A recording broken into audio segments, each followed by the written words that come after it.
rooftop, eyes fixed, heart steady. Without hesitation, she jumped. But instead of falling to her death, something remarkable happened. She vanished. Moments later, Mina reappeared on a quiet beach, the salty air of the ocean filling her lungs. She had teleported 50 kilometers away, her farthest jump yet.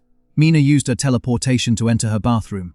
Her mother, hearing the water, asked when she had come home and whether she was trying to scare her. Mina calmly explained she had stepped out for fresh air and to see the ocean. Her mother reminded her that dinner awaited and that the anniversary of her father's death was approaching. A wound still fresh, still unhealed. Her mind drifted back to that fateful day when her father was brutally stabbed. Her mother had screamed, desperate to see the killer's face. But all Mina could remember was the feeling of helplessness. Her resolve steeled, Mina returned to the rooftop. Her test continued. Teleportation was no simple matter. She counted the cooldown 1 to 2 seconds between jumps. She measured her limits. 24 consecutive teleports drained her stamina. One rule was crystal clear: never overlap with solid objects. The consequences were too painful. Another goal beckoned. How far could she teleport in one bound? Driven by both fear and curiosity, Mina attempted to teleport into a bank vault. For a split second, her eyes caught the gleam of 5 billion won. But reality came crashing back. Such reckless behavior was a fool's game. The authorities, or worse, criminal organizations, would quickly take notice. Stealing was out of the question. The next morning, Mina walked to school, weighed down by the burden of her secret. Her teleportation was not for convenience. A luxury car cut through the crowd. In the back seat, Lua, the heiress of the Ili group, smirked, a symbol of privilege and cruelty. To Mina, Lua represented everything she could never have. Born rich, born untouchable. At school, Mina's thoughts wandered. Her power could only serve two purposes: steal or travel for free. Neither seemed worth the risk. During lunch break, Mina escaped to the gym.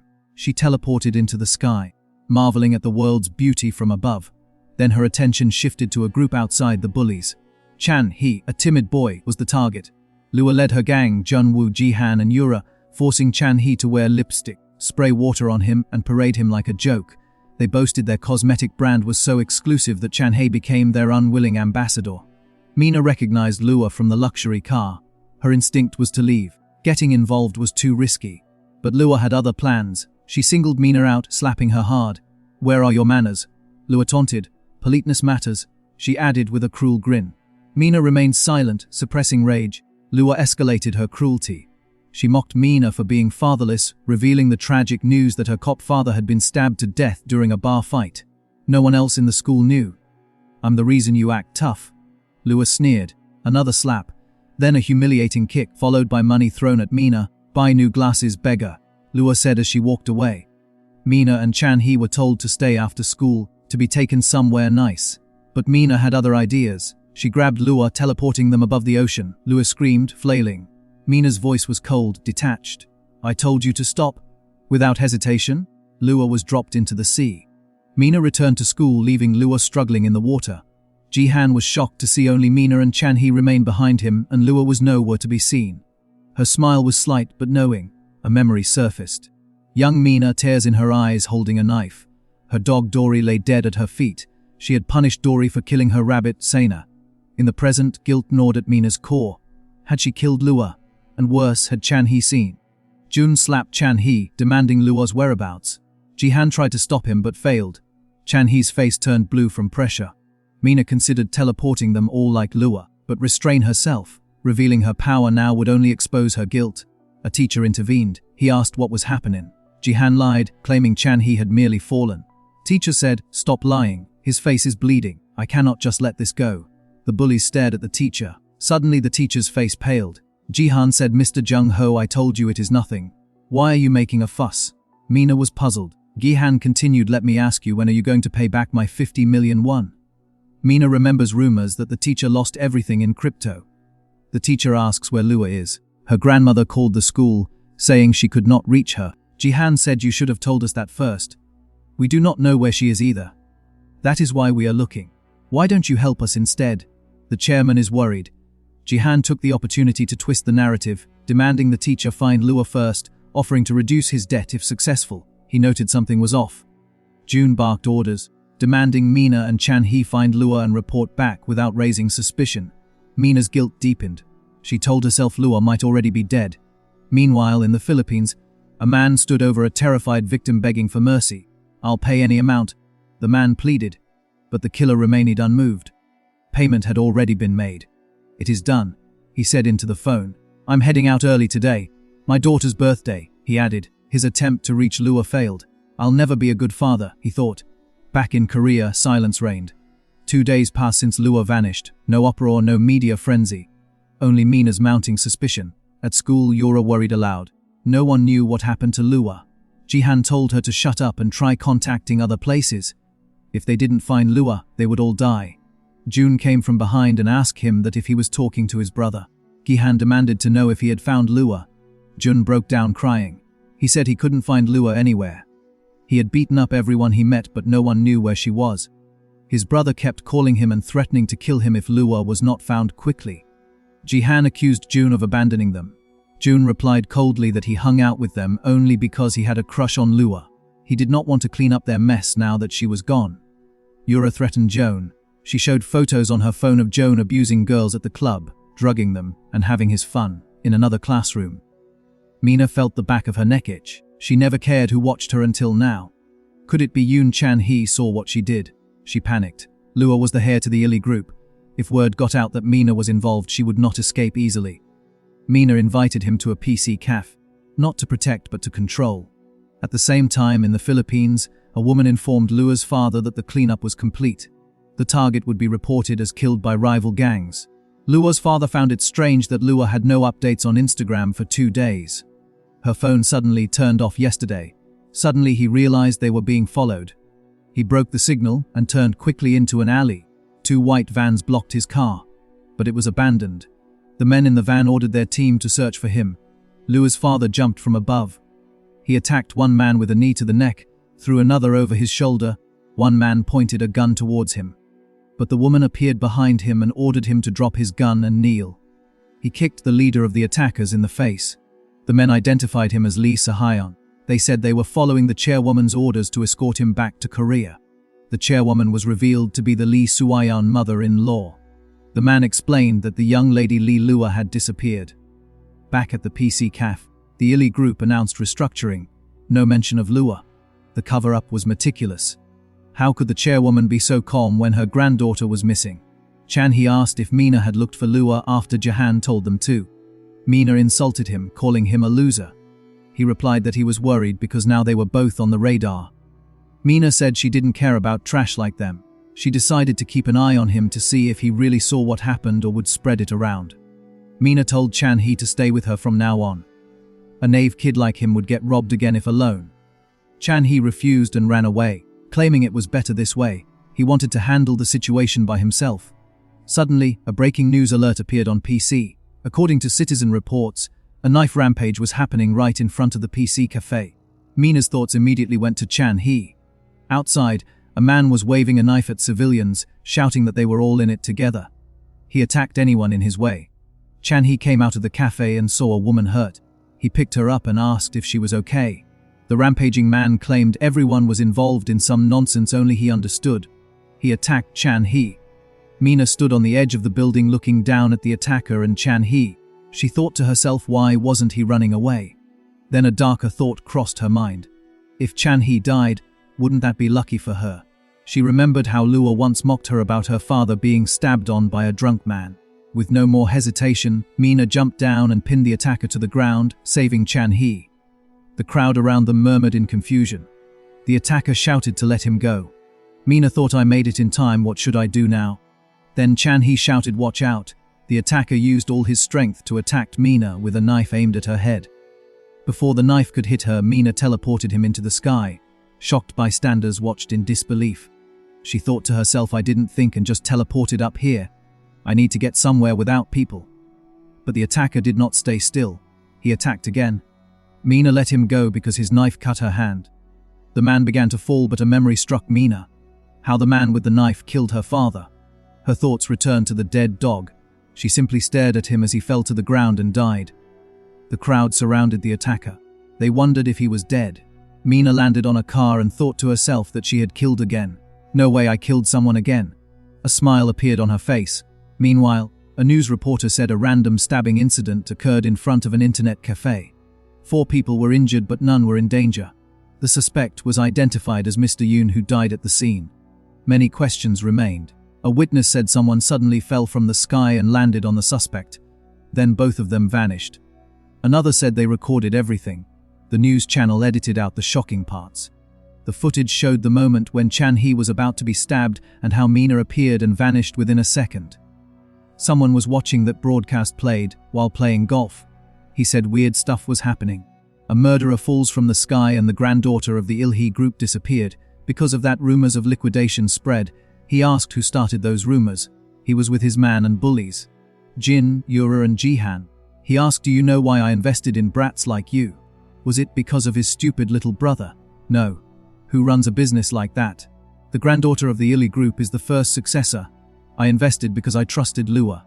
I thought she would run a legitimate business. A bodyguard grabbed Jihan and pinned him down. Another grabbed Yura. Jun's brother said he always wanted to try what bosses do in gangster movies. Jihan said he could recover everything, but the brother pressed a golf ball against Jihan's ear and used him as a golf pin. They all stood shocked. The brothers' squad added that at least 5 billion won was involved. Jihan said Lua handled many businesses. If they ran them right, they could recover everything. Meanwhile, Mina looked at the blood on the ground behind the police line. She thought this was bad. She had left her bag and everything back at the cafe. She could not teleport because she wasn't familiar with the place. Chan-hee called her. This is your back, he said. Mina said thanks. He said I grabbed it before they locked the place. Mina said you didn't have to go that far. You're just born to become an errand boy. Chan-hee remained silent. She looked at him and said sorry, that was my mistake. He said it was fine, but how did you do that? The words stopped her. She looked back at Chan-hee.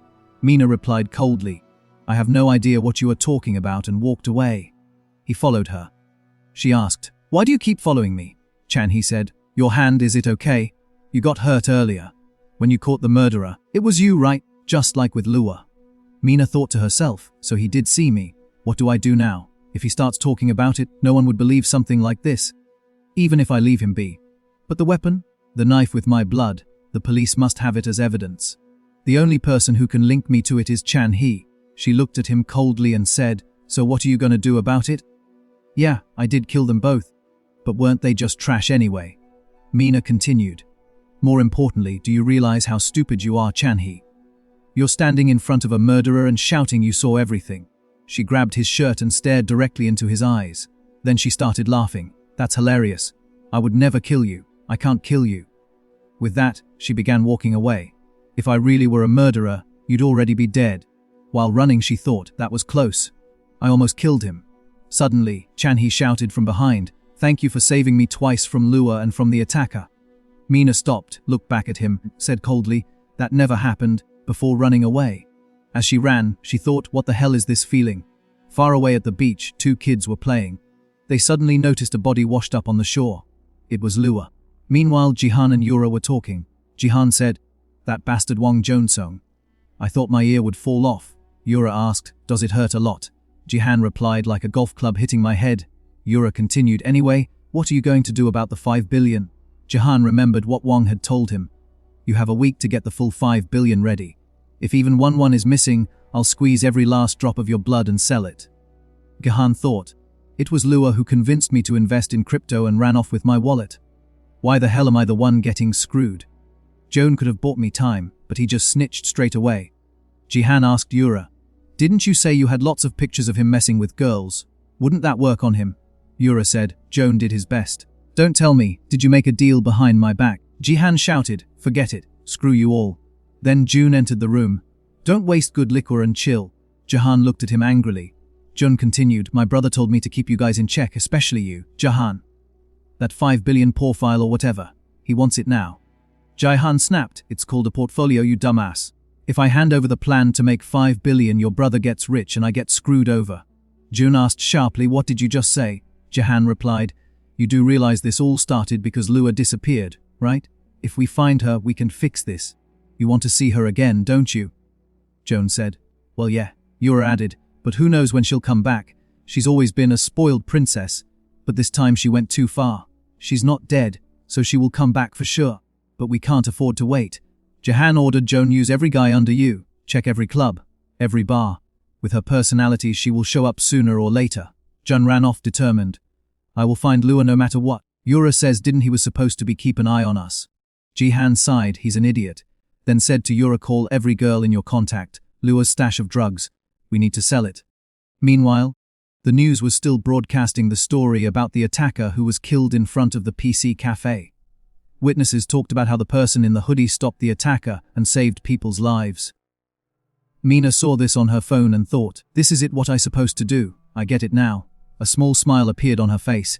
Elsewhere, the same news played in a car. A woman said, finally back in Korea. What a mess this place has become. Behind her sits Lua's father. Later his mother-in-law arrived with a group of men to meet him. Then she began to cry. A flashback from the past revealed Lee Soo-hyun's tragic memory. When he was in the military, he saw his wife, Lee Ji-young, dead in front of him. His mother-in-law coldly told him, a man's duty is to fight, hunt, and protect his territory for his mate and offspring. Nothing comes before a man's primal duty. She brought his daughter forward and said, when you took my daughter, I expected you to fulfill your role as a man. Lee Soo-hyun, this child's name is Lee Lua, the heir of Illy Group. A child born to my daughter, unrelated to trash like you. Her voice was filled with contempt. Where were you when your wife was dying, Lee Soo-han? You are lower than scum. Back in the present, Lee Soo-han looked at his daughter lying motionless in front of him and said, it has been 16 years since we first met. From the moment you were born to your final moment, I was never there for you. His mother-in-law walked in and said coldly, I didn't call you because you are her father. As far as I know, you are the world's greatest murderer. Find the one who did this to her and bring me their head. Lee Soo-hyun answered with determination, I am not your subordinate. What I am about to do now is try to be a father for the first time. Tears streamed down his face. It's been 5 days since Lua went missing. At school, students whispered about why she hadn't shown up lately. Did she study abroad? Her family is filthy rich. Even the kids who used to hang out with her stopped coming. Hope she just dropped dead somewhere. Mina smiled to herself. I killed 2 people, a crime that can never be forgiven. Yet everyone looks so happy. Chan-hee called her from behind with a cheerful tone. Mina thought, here is another person whose face brightened up. Must be because she is gone. She smiled to herself and said coldly, stop acting like we know each other. Chan-hee asked why. Mina replied, didn't you call me a murderer? Aren't you scared? Chan-hee answered, I never said that. Yesterday I just thanked you. I wanted to return the favor for helping me. He said, I mean it doesn't have to be anything big. I just want to help. Mina replied, a can of black coffee. I didn't get any sleep last night. My head's all foggy. If I had coffee I'd feel better. He asked, that's really all you want? She said, if you don't want to, then forget it, and began walking away. But Chan-hee smiled brightly and said, I'll go buy it right now. Mina thought, guess being an Iran boy suits him. He happily bought coffee, while returning back to her. Jihan and June stopped him. Jihan said, long time no see. Coffee is just what I needed. He took the can from Chan-hee and asked, have you looked for Lua? Chan-hee replied, I have no clue where to start. Jihan sneered, so you haven't even tried? Let's talk somewhere else. Without warning, Joan grabbed Chan-hee and started beating him up on the terrace. You could at least pretend to be looking. Where is Mina? She was supposed to help. Chan-hee said, don't know. You can look for her yourself. Jan replied, what was that? My ears must be clogged. I can't hear well. Chan-hee repeated, you can go look for her yourself. June kicked him in the gut. Jihan said, why make life harder for yourself? If you don't look for her, you'll be stuck with us forever. Chan-hee shot back, without Lua, you're nothing. Jihan said, I was going to let it slide since you bought me coffee, then ordered Joan, strip this bastard. June started pulling Chan-hee's clothes. Just then, Yura called to Jihan, it's exactly like you said. I found a warehouse using the number Lua left behind. But it's no joke. I don't know if there's any drugs inside. Why is it so loud over there? Jihan said, hang on a second. Don't hang up. He commanded June to film Chan-hee from every angle and walked away, June taking out his brother anger on Chan-hee mercilessly. Mina shouted, demanding him to stop. June sneered at Mina and said, did you come here to get beaten up too? Or did you actually find Lua? Otherwise you will die by my hand. Mina's face remained devoid of any worry. How many people has he trampled on to live like this, she thought. June shouted, hey, are you even listening? Mina calmly replied, that's because no one has ever punished you. Before June could respond, he was suddenly teleported into the sky.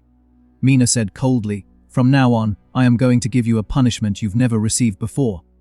June fell to the ground. his leg snapping painfully. "Jun, what an overreaction for a broken leg," he yelled. "Where am I?" Mina teleported from front to back. Jun turned around, confused. "How?" Mina teleported again and said, "The construction company went bankrupt, so this apartment was abandoned mid-construction. But I think it's the perfect place for you to reflect on your sin."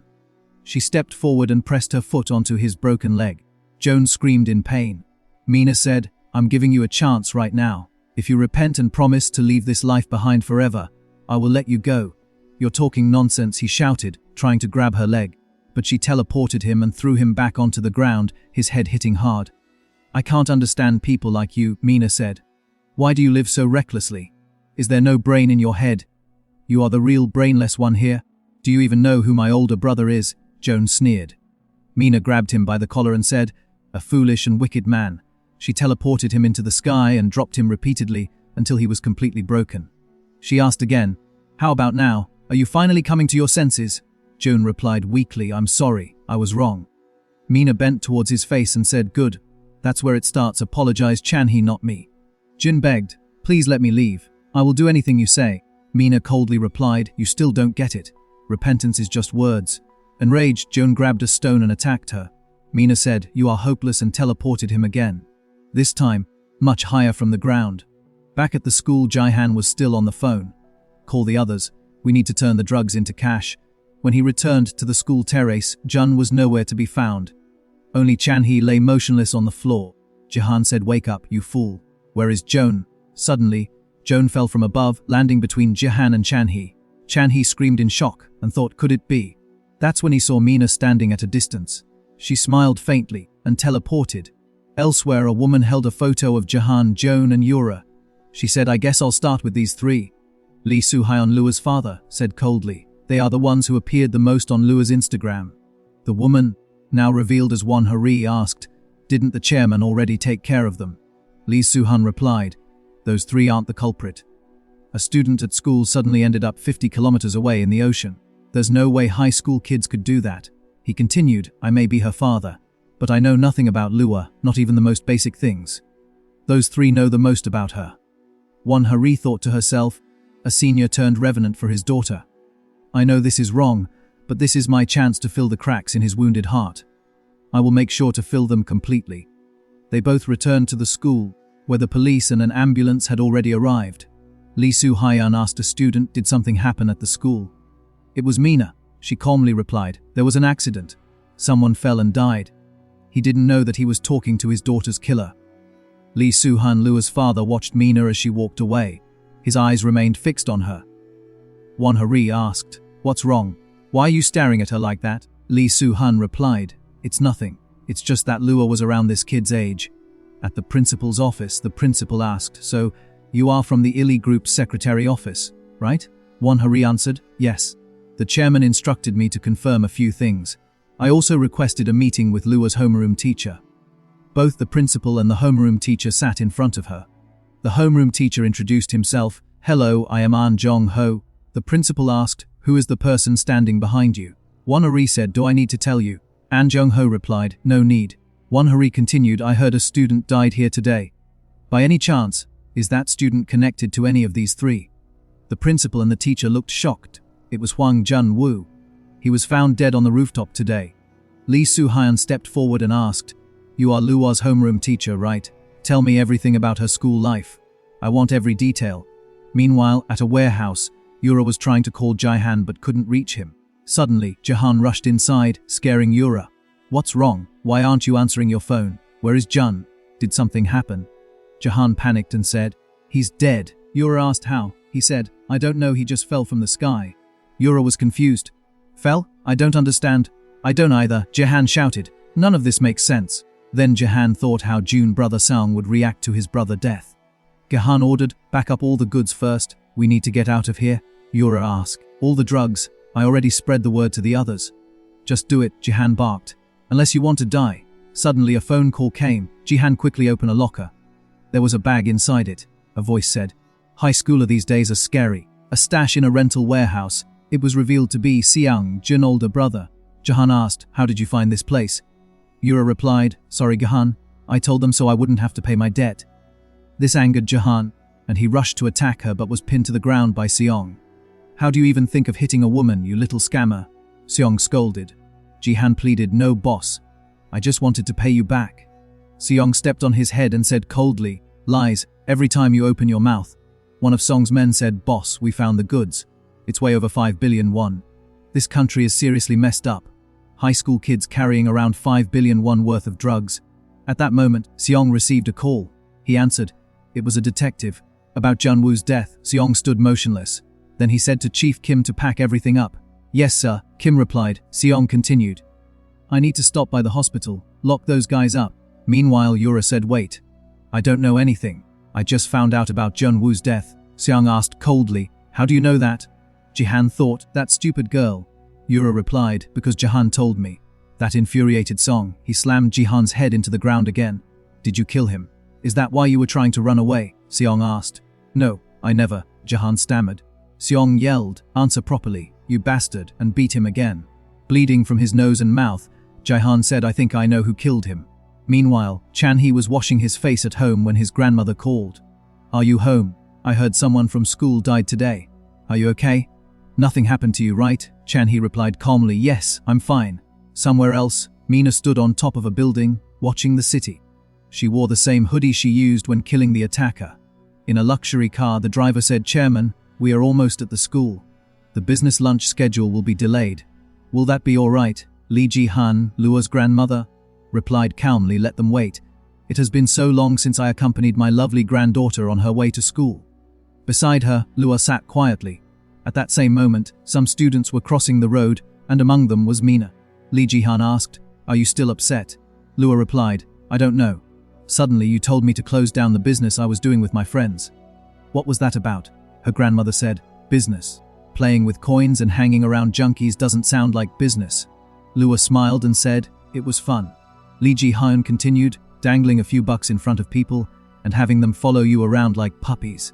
It is not business. That's why you need to learn more. There are things in the world that cannot be moved by money or profit. There is madness far beyond that. Sometimes, I see your mother's eyes in you. The night your mother left me. Eyes filled not by love, but by madness." Hearing this, Lua hugged her grandmother tightly. "I am having so much fun, thanks to you. I am different from my mother. I will never betray you, chairwoman." Back to present. The driver said. Chairwoman up ahead.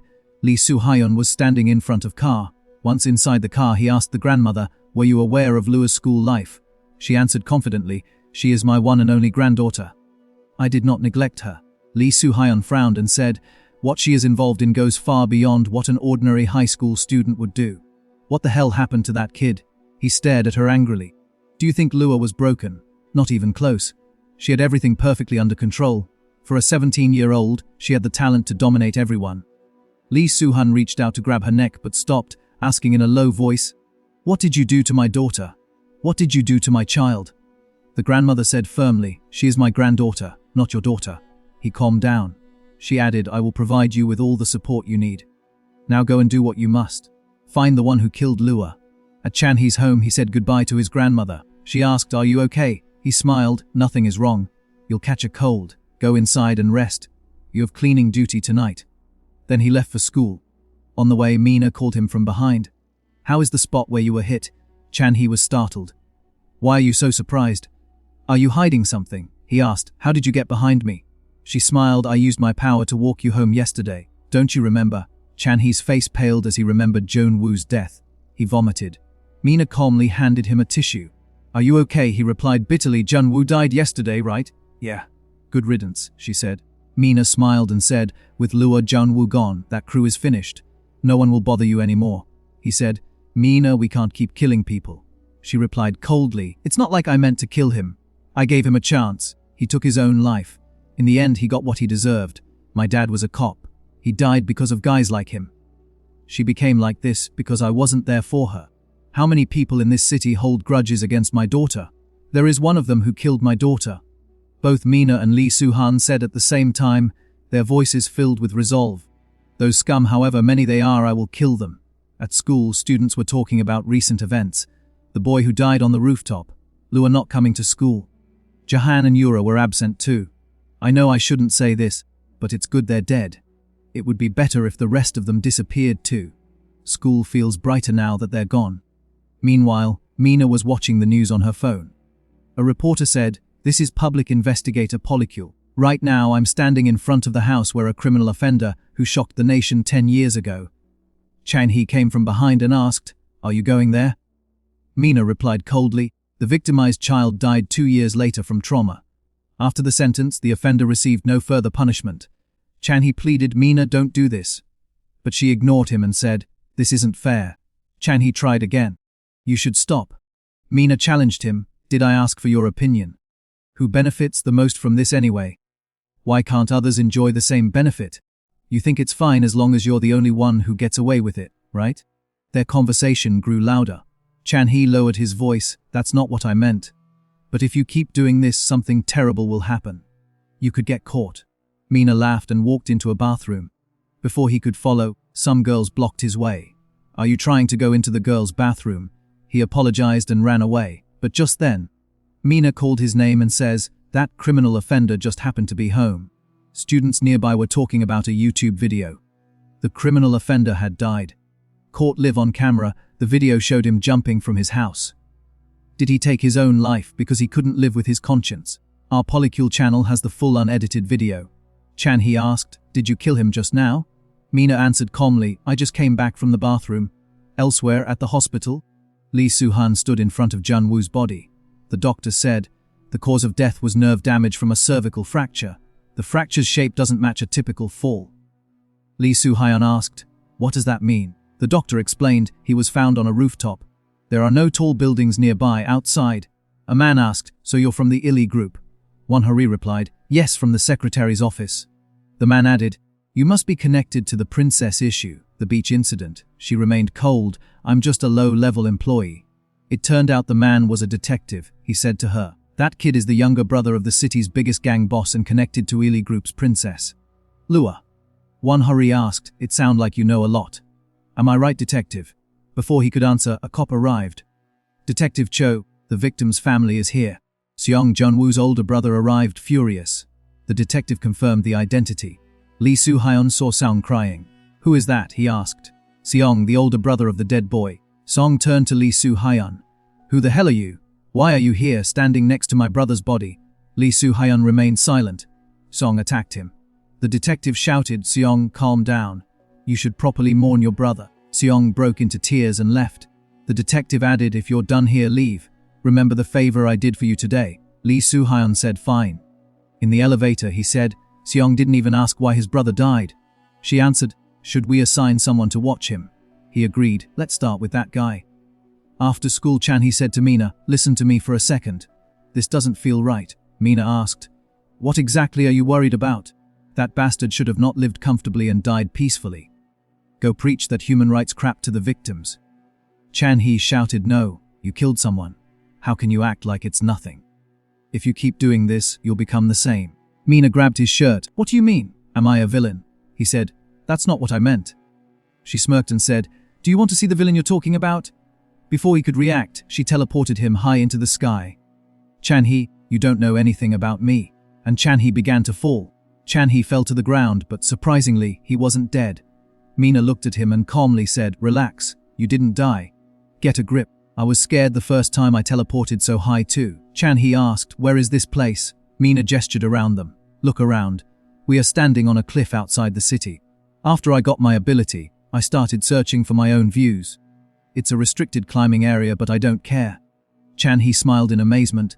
"It's completely different from the view at the observatory." Mina teased, "Seeing it through glass can't compare to this." Chan-hee said, "You must come here every day then." She replied, "As long as you keep it a secret, I'll bring you here from time to time." He chuckled but then said, "Still, who would believe such a story? Even if I told them, they'd just think I'm crazy." She smirked, "So you're just going to babble about it?" "No," he answered firmly. Then she raised her hand and said, "Hold my hand tightly." At the hospital, Song stood silently beside his brother Jen-woo's body. The detective said, "The autopsy results will be ready by tomorrow. Then the body will be handed over and funeral preparations should start." Song refused.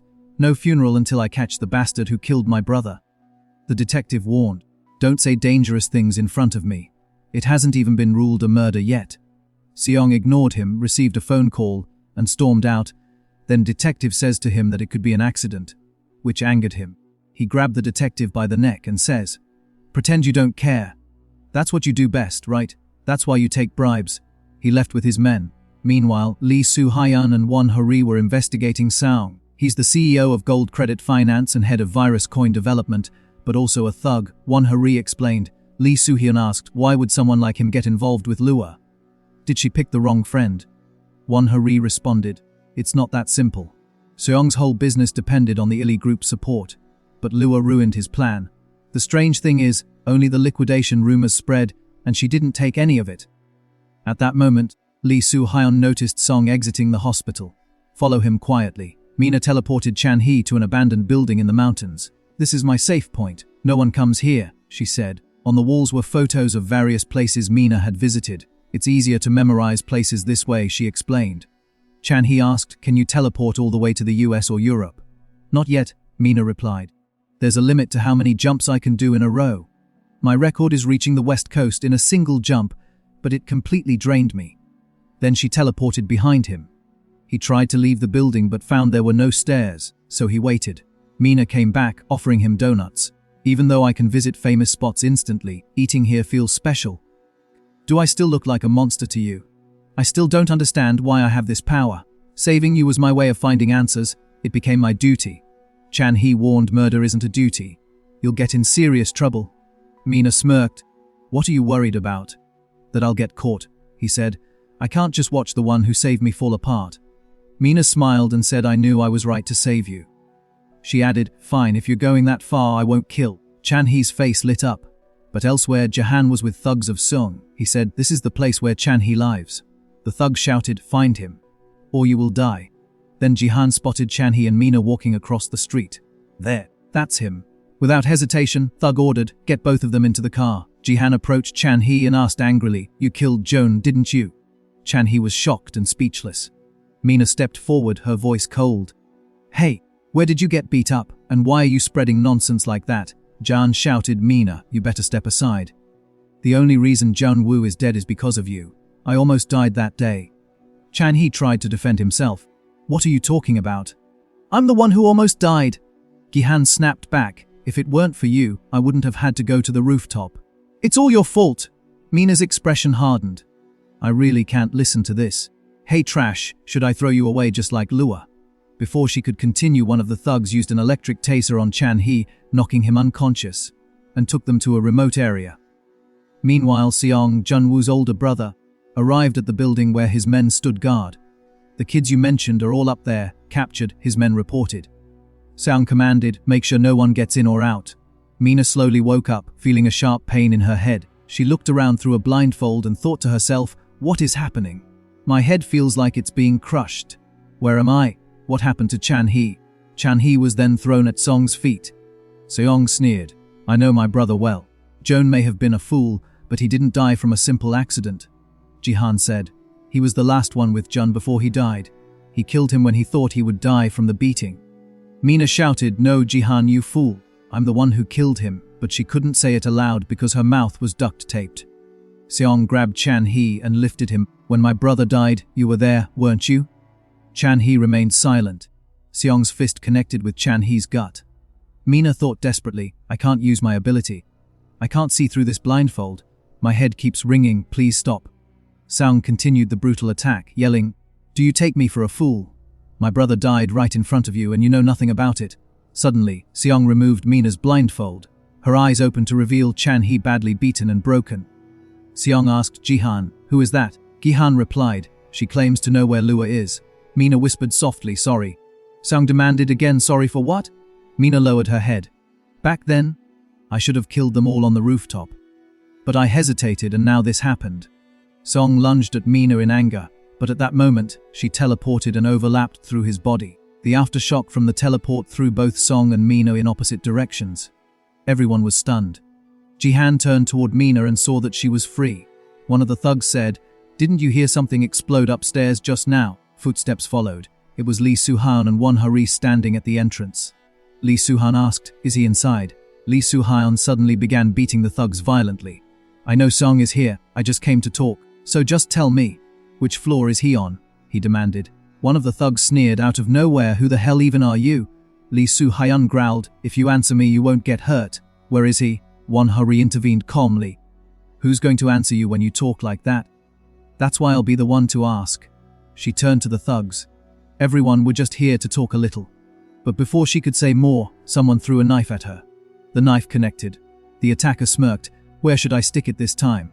Suddenly, the knife flew back and killed one of the men standing behind him. "That scared the crap out of me," Won-hurry muttered. All the thugs rushed toward Won-hurry, but she overpowered them effortlessly. Lee Soo-hyun said firmly, "The question." Won-hurry nodded. "Yes, I'm sorry. You have to ask it. Answer us properly. Don't embarrass me any more than you already have." At that moment, someone fell from the top floor, heading straight toward Won-hurry. Lee Soo-hyun quickly caught her. As he looked up, more of the thugs began falling from the upper floors. "What's going on upstairs?" he asked, bewildered. Meanwhile, Mina, exhausted, watched as the thugs hesitated to attack her. What's happening? Where did that kid disappear to, they wondered. She teleported behind them and pushed them down the stairs.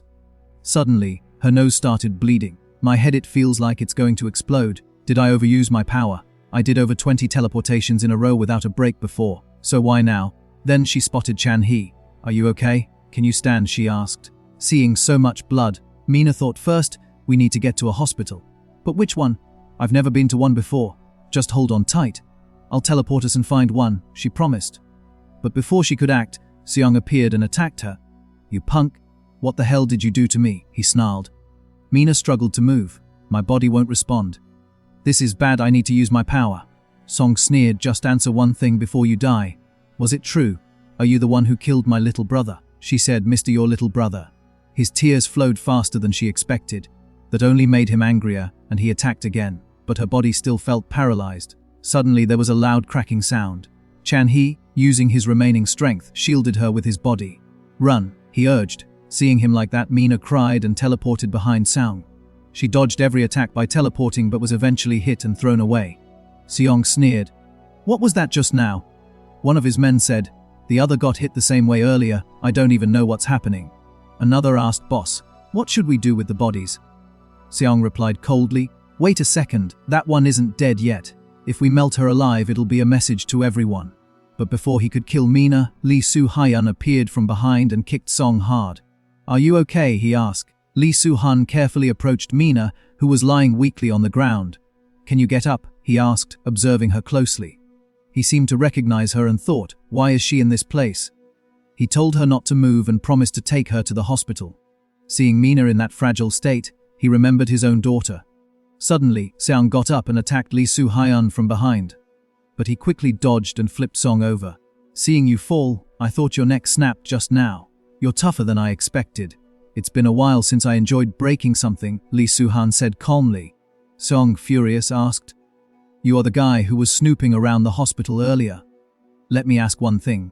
Were you involved in my little brother's death?" Without warning, Seong attacked again and a brutal fight began. He avoided any fatal blows. "Still a thug at heart," he said. When Song tried to land a powerful punch, Lee Soo-hyun countered.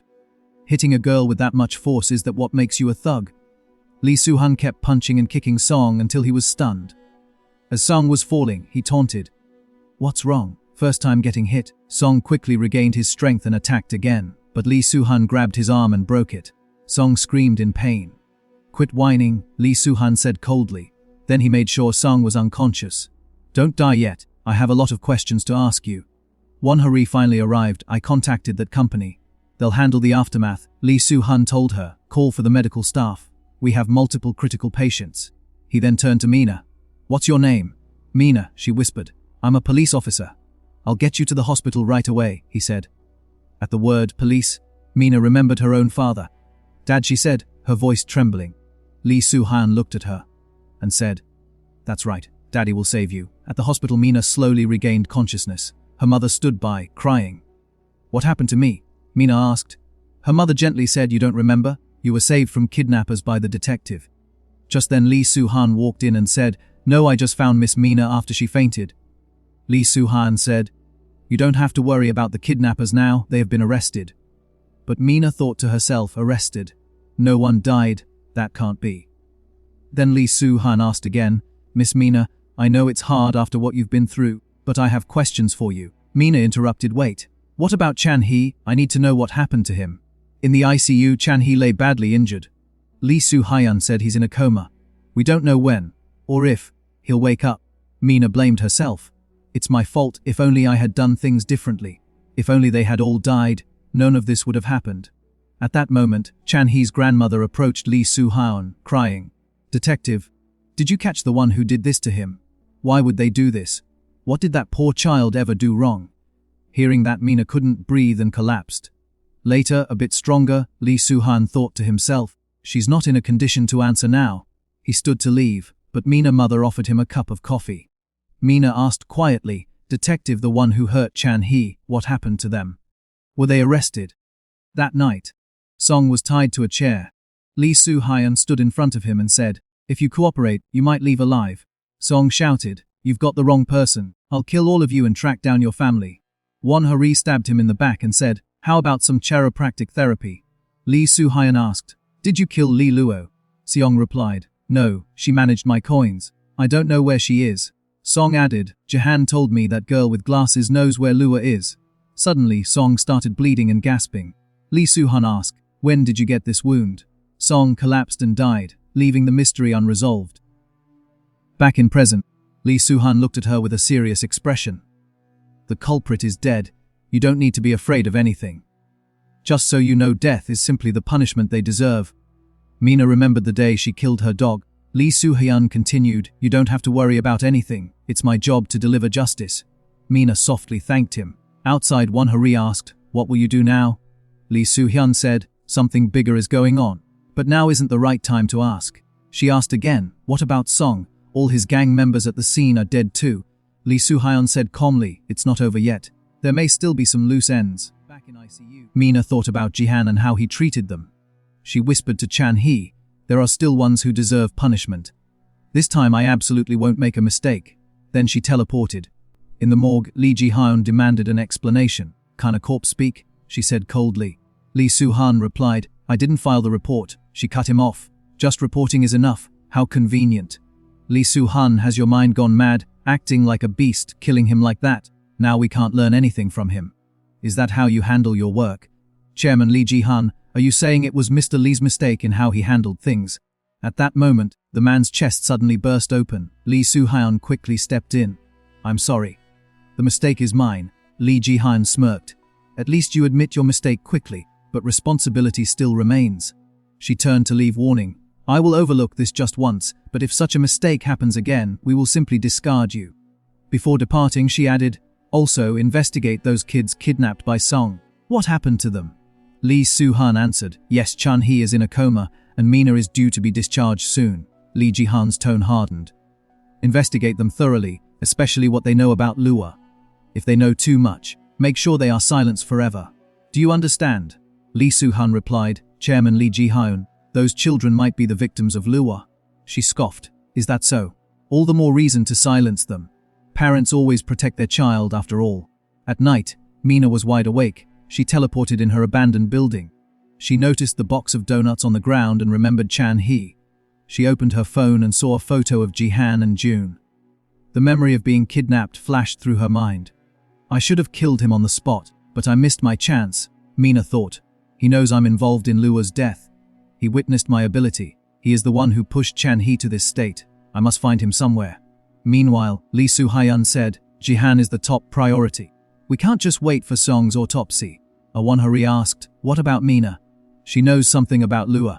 Lee Soo-hyun answered, "That's what Jihan told Song. He was obsessed with finding his brother's killer, but who gave him that information? Perhaps even Song was manipulated by Jihan." Lee Soo-hyun thought hard about who might have caused Joan's death. He recalled the people from the top and asked Won Hari, "What was the cause of Luo's death again?" "The autopsy report said drowning," she answered. Lee Soo-hyun commanded, "Turn the car around." She asked, "What about Jihan?" "There's something I need to check first. I need to see Luo in the hospital." The doctor replied, "You can't do that." The chairman ordered it strictly. One of the bodyguards said, "Lee Soo-hyun, that's enough," and tried to stop him. But Lee Soo-hyun overpowered the bodyguard, pinning him down. Others rushed to attack, but he threw the bodyguard at them and stared at the doctor. "I came to see my daughter. Don't get in my way." In the morgue, Lee Soo-hyun examined Lua's body carefully. Won-hurry asked, "What are you looking for?" Lee Soo-hyun said, "Here are faint bruises. Not just one place, at least 2 more on her back, and different in color than livor mortis." He continued, "She must have fallen from a great height. Probably the same person who killed Jun also killed Lua." Mina visited her father. She said, "I'm here. It's my first time coming without Mom, isn't it? Today I wanted to share a secret with you, Dad. I killed someone. Not just one, but a lot of them. I am a police officer's daughter. If you were alive, you would be furious, just like back then when I killed Dooley. But if people like them don't get punished, they will never change. Those people killed you, and they did that to Chan-hee. They received their punishment. That's why I was given this power. Please watch over me, Dad." Then she teleported away. Later, food was delivered for 2 people. As the delivery man left, the door opened and Yura took the food inside. Jahan was already there. Shut the door fast. "Mina might come," Gihan said. Yura closed the door. "This doesn't make sense. Why is there no news about so many people being murdered?" Gahan looked frightened. That night Mina was killing them one by one, smiling. "I was so scared." When Yura handed him his food, Gahan jumped back. "You scared me." Yura snapped. "Why the hell are you freaking out at me? We got screwed trying to frame Mina and Chan-hee. And whose fault is that?" Gahan started stomping on her. "If you hadn't sold me out from the start, if you hadn't met Lua, none of this would happened." Yura grabbed his leg and pushed him away. "How is that my fault? Don't you remember becoming rich thanks to me and Lua?" "I'll kill you," Jihan yelled. "Go ahead and try," Yura replied coldly. After a while, both of them sat down. Jihan said, "Killing you won't solve the problem. We need someone, a group that can protect us." Yura asked, "Is there someone?" He replied, "We can't even go to the police." "Yeah," she said, "there's an organization stronger than the police." He added, "Someone who wants Mina more than anyone else." At Ili head office, Lee Ji-han met with Lee Soo-han. He asked, "You summoned me." She questioned him. "I heard you assaulted my bodyguards and examined Luo's body. Is that true? It looks like you still don't understand the situation. You're not her father or anything else. You're just a mercenary hired by the Ili group. The reason you can wander in and out of the police station and use our resources is all thanks to me. Without my backing, you'd just be an illegal immigrant criminal." Lee Soo-hyun admitted, "That's right, I am a criminal. A murderer. Should someone like me really be let inside your office? What if something happened to you?" Her eyes narrowed. "Are you threatening me?" He said calmly. "You told me yourself to fulfill my duty as a parent, so please keep your own words as well. I promise I will bring you the head of the person who killed Lua." Suddenly, Won-hurry burst in. "It's urgent. Please listen to this." On the phone, Won-hurry said, "Repeat what you just said clearly this time." The caller replied, "Yes. I am Lua's close friend, and I know who killed her." Lee Soo-hyun was shocked. Meanwhile, on top of a building, Mina stood staring at a social media post about Yura. The post showed a drink, and through the window, the building's interior was visible, curtains not covering the room fully. Mina whispered, "I found them." Mina was standing near the pawn shop from the photo Yura had shared on Instagram. Based on the camera angle and the color of the curtains, she guessed that Yura was hiding in Unit 801. Mina thought she could catch Yura, but she also needed to figure out where Jahan was. If she went inside without knowing the layout and ran into someone, it would be a mess. She checked the layout of the building on a real estate site, but the photos overlapped with people's furniture. Then Mina noticed several large vans in front of the building. Lee Soo-hyun and Won-hurry were going inside. Mina wondered if Yura had reported this to the police or if Jahan was inside. If they fell into the hands of the police, it would be troublesome. She decided she had no choice but to force her way in. Inside the elevator, Won-hurry told Lee Soo-hyun that the building was fully surrounded.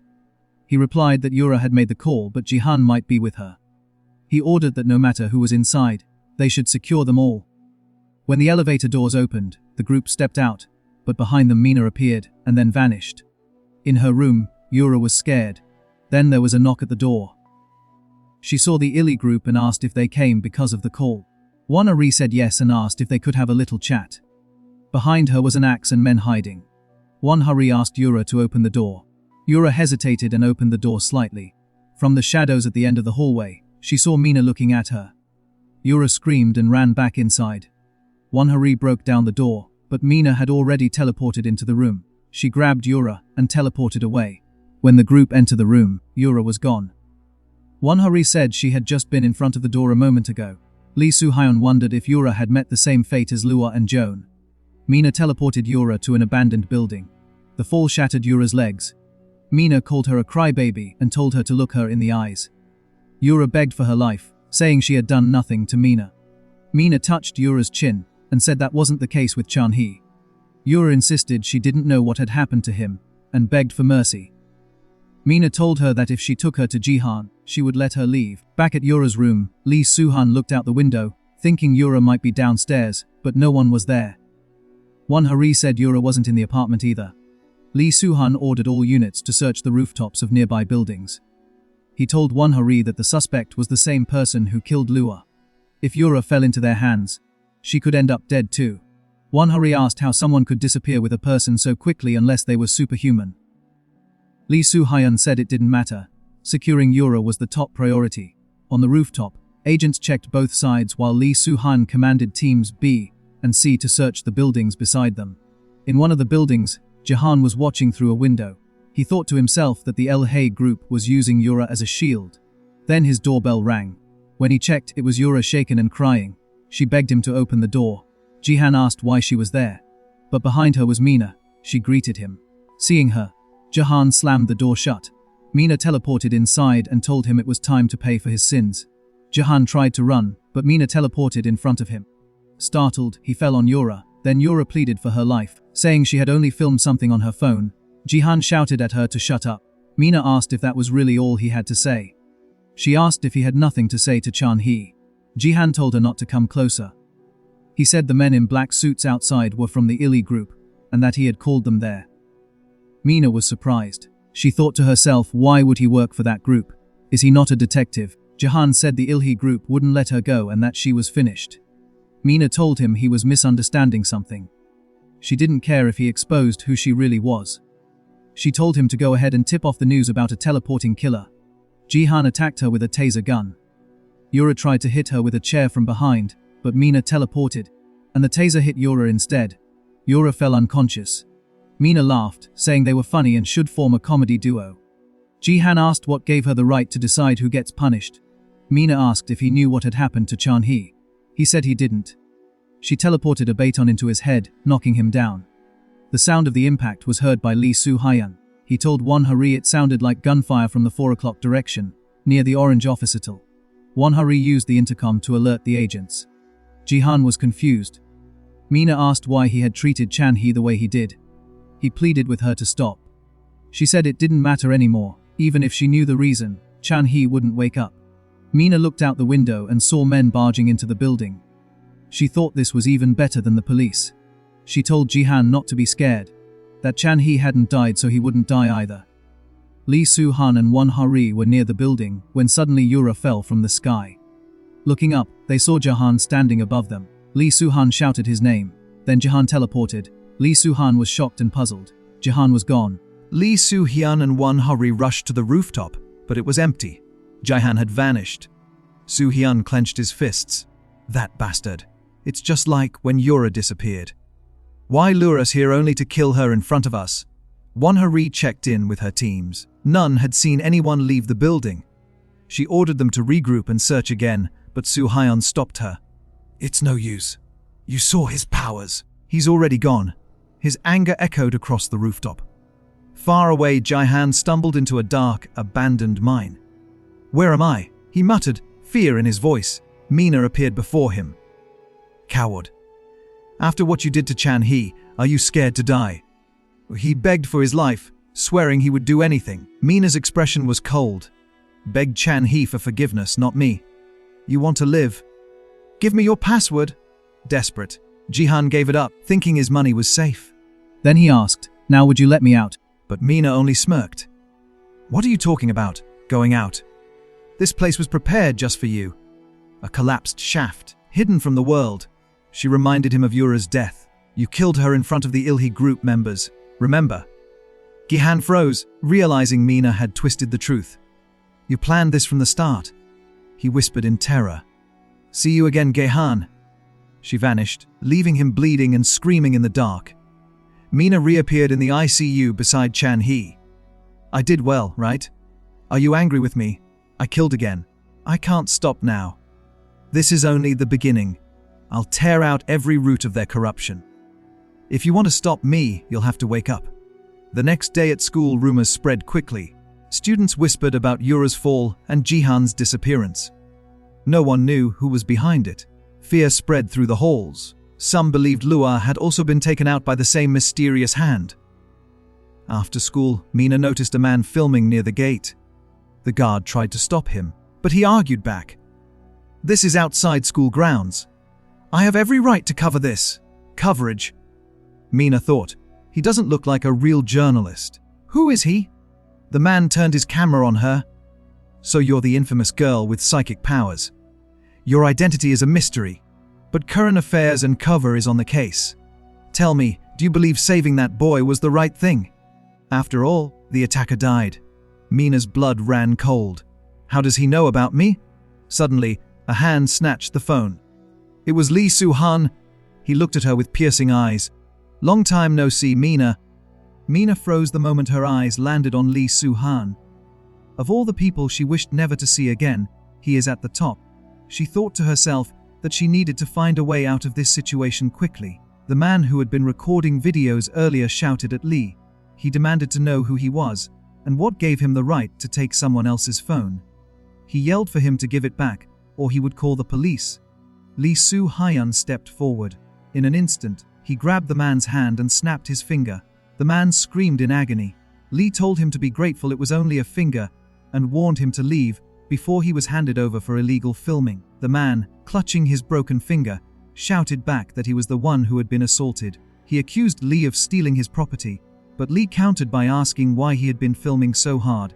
He pointed out how the man only targeted girls and deliberately recorded their skirts.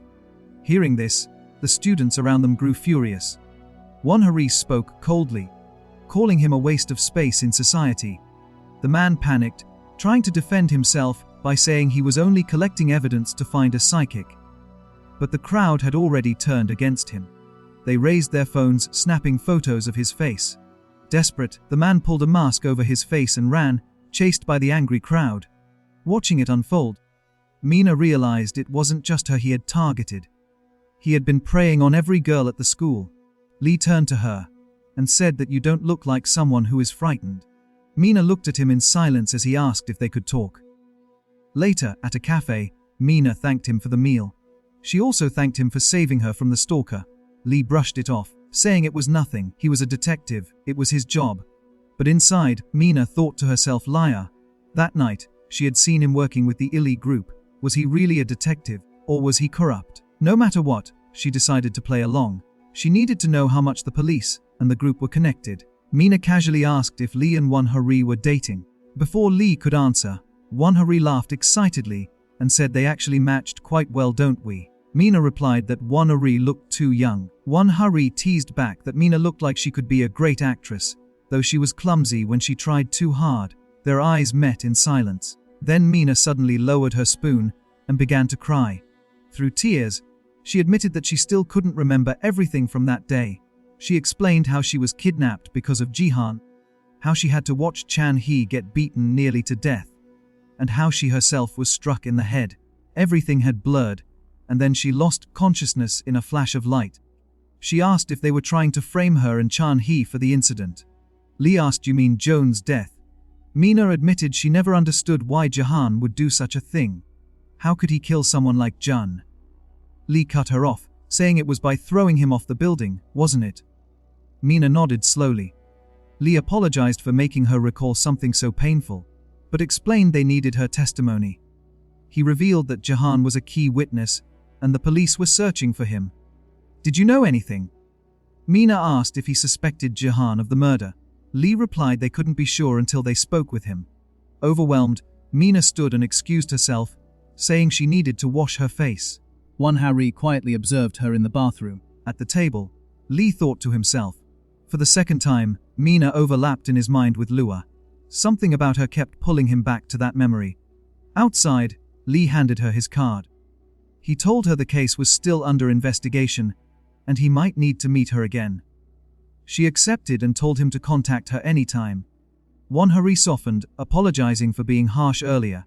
She explained detectives were built to be suspicious, Then Mina's mother arrived in a rush. Lee Soo-hyun said he had notified her in advance. Because minors could not be questioned without a guardian, he reminded Mina that if she remembered anything more about that day, she should contact him immediately. Mina agreed and left with her mother. Lee turned to Won-hari and asked for her impression. Won-hari said if Mina was only acting, then the future of Korean cinema looked bright. At that moment, Detective Cho sent a message to Lee. They had permission to review the evidence from the stabbing incident at the PC cafe. Lee told Hari that all they needed now was the knife used that day. With the blood on the blade and Mina's spoon in his hand, they could run DNA tests and cross-check everyone involved. Mina watched a looped interview at home, two men debating the impossible. Someone had fallen from the sky, subdued a knife attacker outside a PC cafe, and vanished. Teleportation belonged in science fiction, they argued. Yet the footage existed, and the police had nothing official to say. Viewers argued it was fake, or an AI trick. Others begged the authorities to find that person. Mina had acted rashly to save Chan-hee, and, in doing so, exposed the one thing she could not afford to show. Now a petty, desperate content creator had filmed the scene for clicks. He knew her name. That frightened her more than any police search. Anger flared, and she forced it down. Impulse had led to mistakes before. From now on she would be careful. Her mom breezed in with news Uncle Hong-yeon was coming tonight. He arrived shortly after. It was Detective Cho. He was embarrassed for being late. Over dinner the conversation turned to the case. Lee Soo-hyun's name came up. Mina had already met him. Detective Cho laughed, surprised, and admitted he knew Lee Soo-hyun. He praised Lee's passion. Mina felt there was still something she could not trust about him. Lee had been in the field the night she'd been kidnapped, linked in some way to Ilhi group movements. Mina kept that thought to herself. Detective Cho explained the criminal ring that trafficked and terrorized had a leader who was now dead. The gang's collapse closed some doors but opened others. Mina's mother tried to steer the table away from the old wound. But Mina said the man who stabbed father had served only 13 years. Her mother got angry and said to not talk about that man. The family could not keep living in that shadow. Mina promised she would stop dwelling on it. Before he left, Detective Cho mentioned the new assignment he had taken, the one with stabbing outside the PC cafe. He was in charge now, and it was a headache. Mina frowned. Teleportation rumors still circulated online, despite the story dropping out of major outlets. Cho said to them not to buy into fantasies.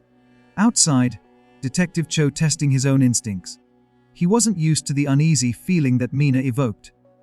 He told himself he was imagining things. The next day at the police station the pieces began to move. Detective Cho met Lee Soo-hyun and Won-hari in the evidence room. Cho unsealed a box which contained the knife. It was the single piece everyone wanted, the blade with traces of blood that could finally be DNA tested. Cho teased Lee about enjoying his life as police, and Lee said, "You don't look pleased." Then Cho grabbed Lee by neck and said, "Why did you approach Mina?" Lee said, "Wait, you know Mina." Then everything changed. Something had fallen onto the compound.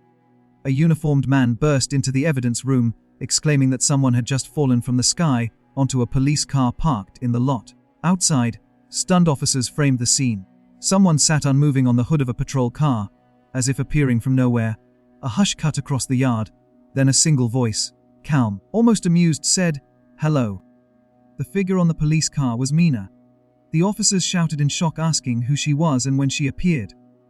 They quickly surrounded her and ordered her to get down on the ground. One of them said she was under arrest, but before they could reach her, Mina teleported inside the building. Detective Cho heard through the walkie-talkie that someone had fallen at the police station and that the suspect had appeared and disappeared. He thought to himself that it was the same as the PC cafe incident and the Joan case. Suddenly Mina teleported right in front of him and said hello. Hearing her voice he was confused, but before he could react she teleported again. She reappeared at her destination point where a group of cops were waiting. They fired their tasers, but she avoided them and teleported the officers onto the rooftop of a nearby building. Then she broke into the evidence room, where Won-hari was ready to attack her. But the one who came inside first was not Mina, it was Detective Cho. Won-hari asked what he was doing there. He replied that he rushed back because of the explosion. He reminded her that she was the one who said the suspect would target this place and warned her that she had almost killed a cop just now. Then Mina teleported into the room. Won-hari was stunned, and said she could hardly believe it even after seeing it with her own eyes. Detective Chu agreed, calling it something beyond human. Mina thought to herself that everything was going as expected. Now she just needed to escape. But then she sensed something and Lee Soo-hyun attacked. She teleported away. Lee gave an order and Won-hari threw her axe at Mina, but she vanished again. Won-hari asked how they were supposed to catch someone like that. Lee looked at her and said, "So we finally meet. You came for this, didn't you?" He showed her the knife. He taunted her, asking why she was hesitating. He challenged her to come and take it. Mina replied that they could not catch her. Lee studied her and thought the figure at the PC cafe looked smaller, but this body was bigger. He wondered if her strange ability was faster than his own and told her to come find out. Mina already had a plan. She had placed ropes around the room and in one swift move overlapped the rope into them, and it exploded. In that moment she touched the knife and teleported it into her grasp. "Thank you. I'll take the evidence," she said before vanishing again. Lee clenched his teeth, realizing he had lost her. Later on the news, the reporter revealed that the person who fell at the police station that afternoon was identified as Mr. Oh, an executive of Bukjin Construction. He was the same man who had killed a delivery driver while drunk driving, yet escaped punishment with the help of Ilei's powerful lawyers. Elsewhere, Mina removed her disguise. She had worn a vest to make her body look larger. Now, dressed normally, she quietly drank coffee while planning her next move. Mina's escape left its marks. Lee Soo-hyun and Won-hari both suffered odd rope wounds where Mina's teleportation traps had overlapped with their bodies. Won-hari commented the injury felt strange sharp pain from the rope, but surprisingly little surface damage. Lee remembered a similar but larger wound on June. He guessed this was one of Mina's abilities.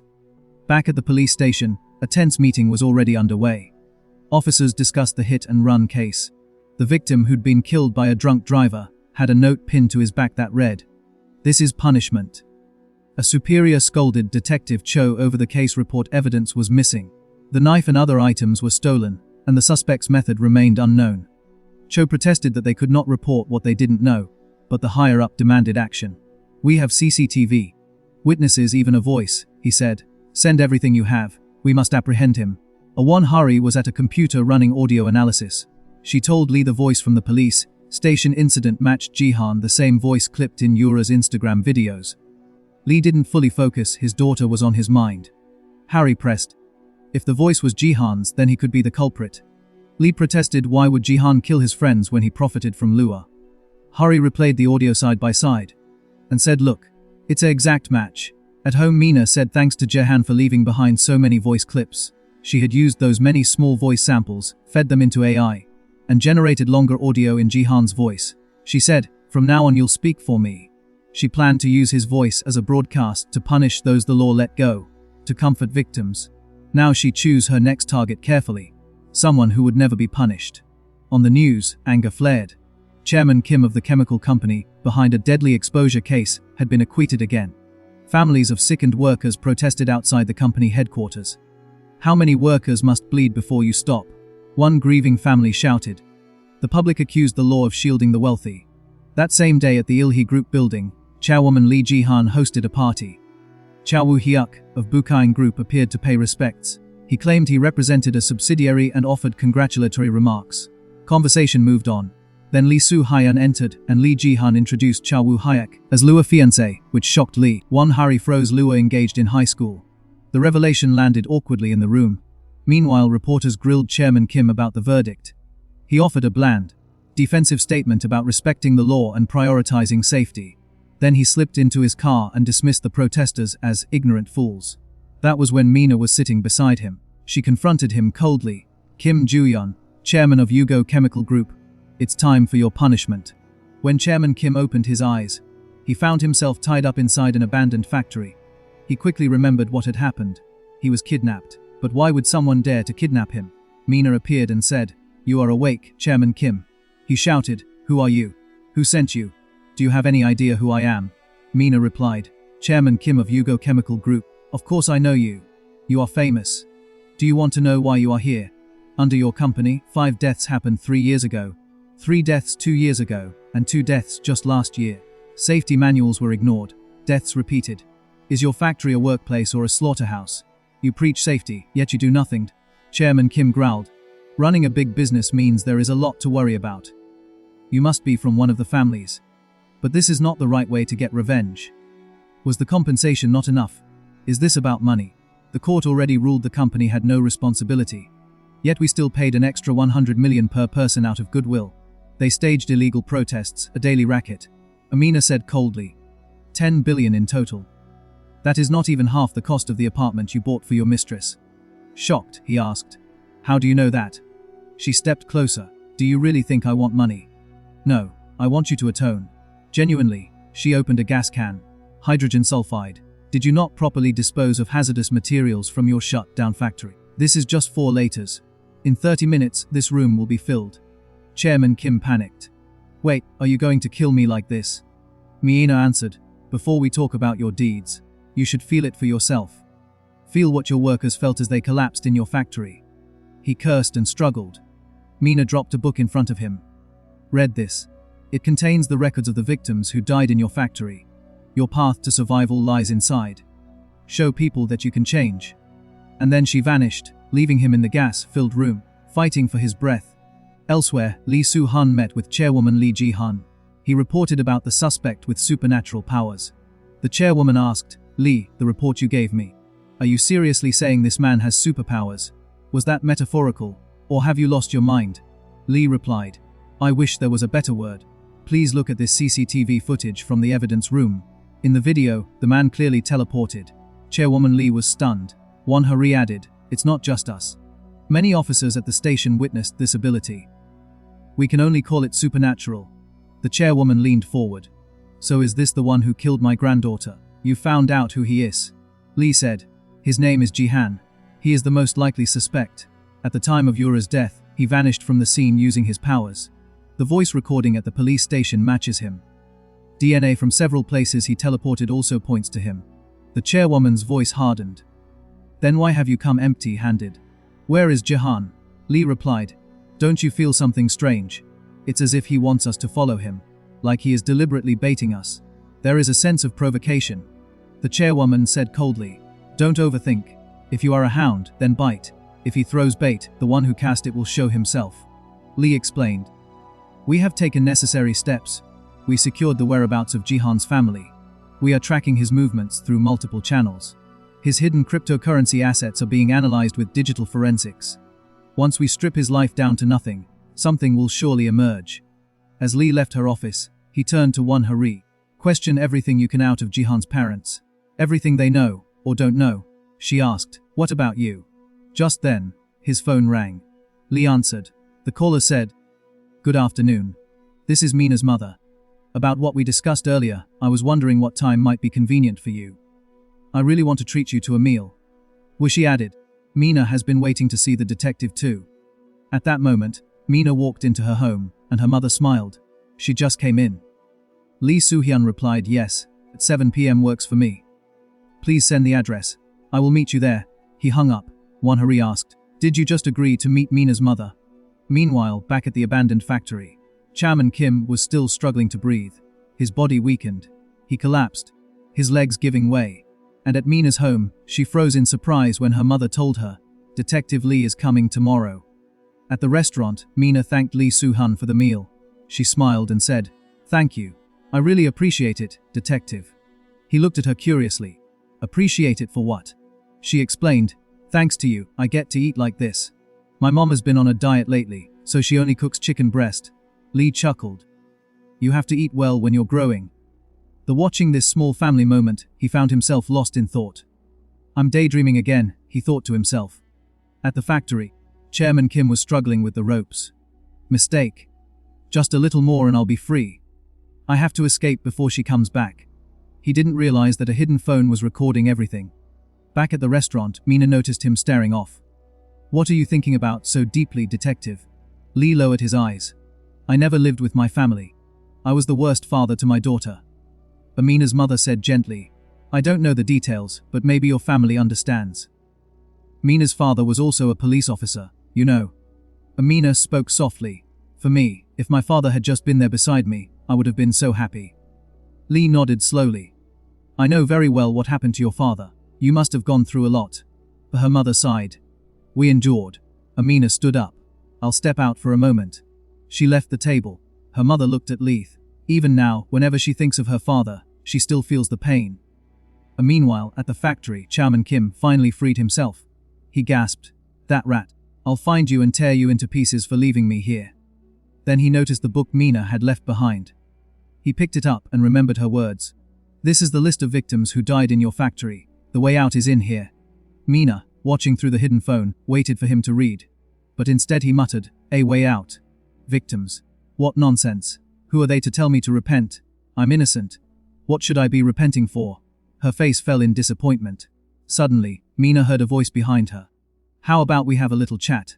It was Lee Soo-han. She turned to him and asked, "Is this about Gahan?" Lee asked, "You were in the same class with Lua, weren't you? Do you know where she is?" Mina shook her head. "I'm not sure. She just stopped showing up one day." "Did something happen to her?" he said quietly. "It hasn't been announced to the press yet, so I'd appreciate it if you keep this secret." "The truth is Lua of the Illy group went missing." Mina acted shocked. He continued, "We are investigating Jihan Song. They're all connected to Lua's disappearance, but Jihan left a message. He said you know where Lua is." Amina frowned.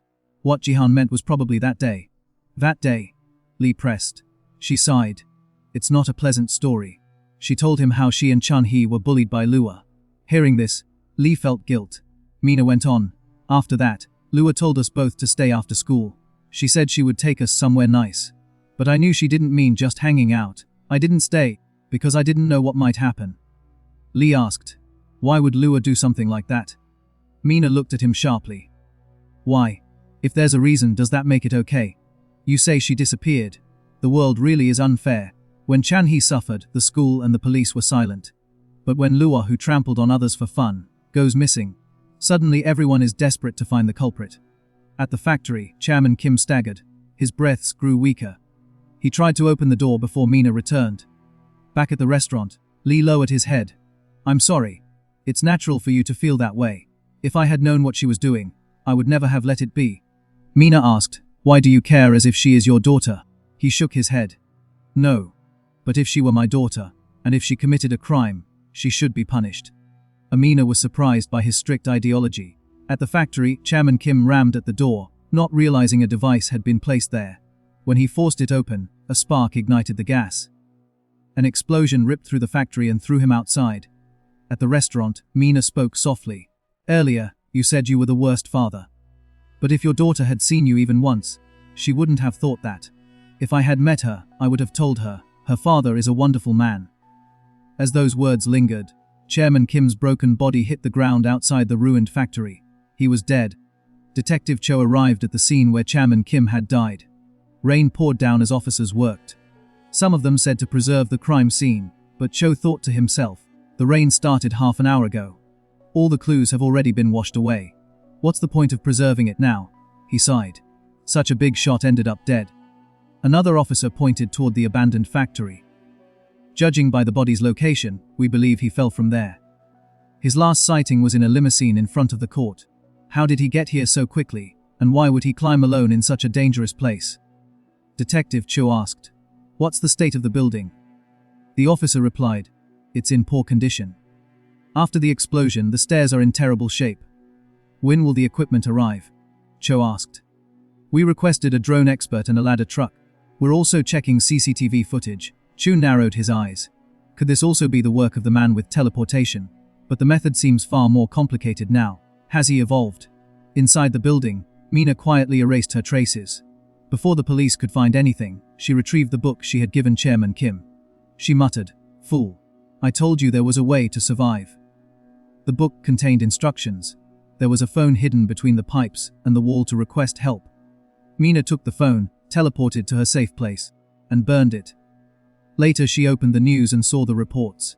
The anchor said, "We have obtained footage of Chairman Kim's final moments from an anonymous source. Viewer discretion is advised." The video showed Chairman Kim's voice.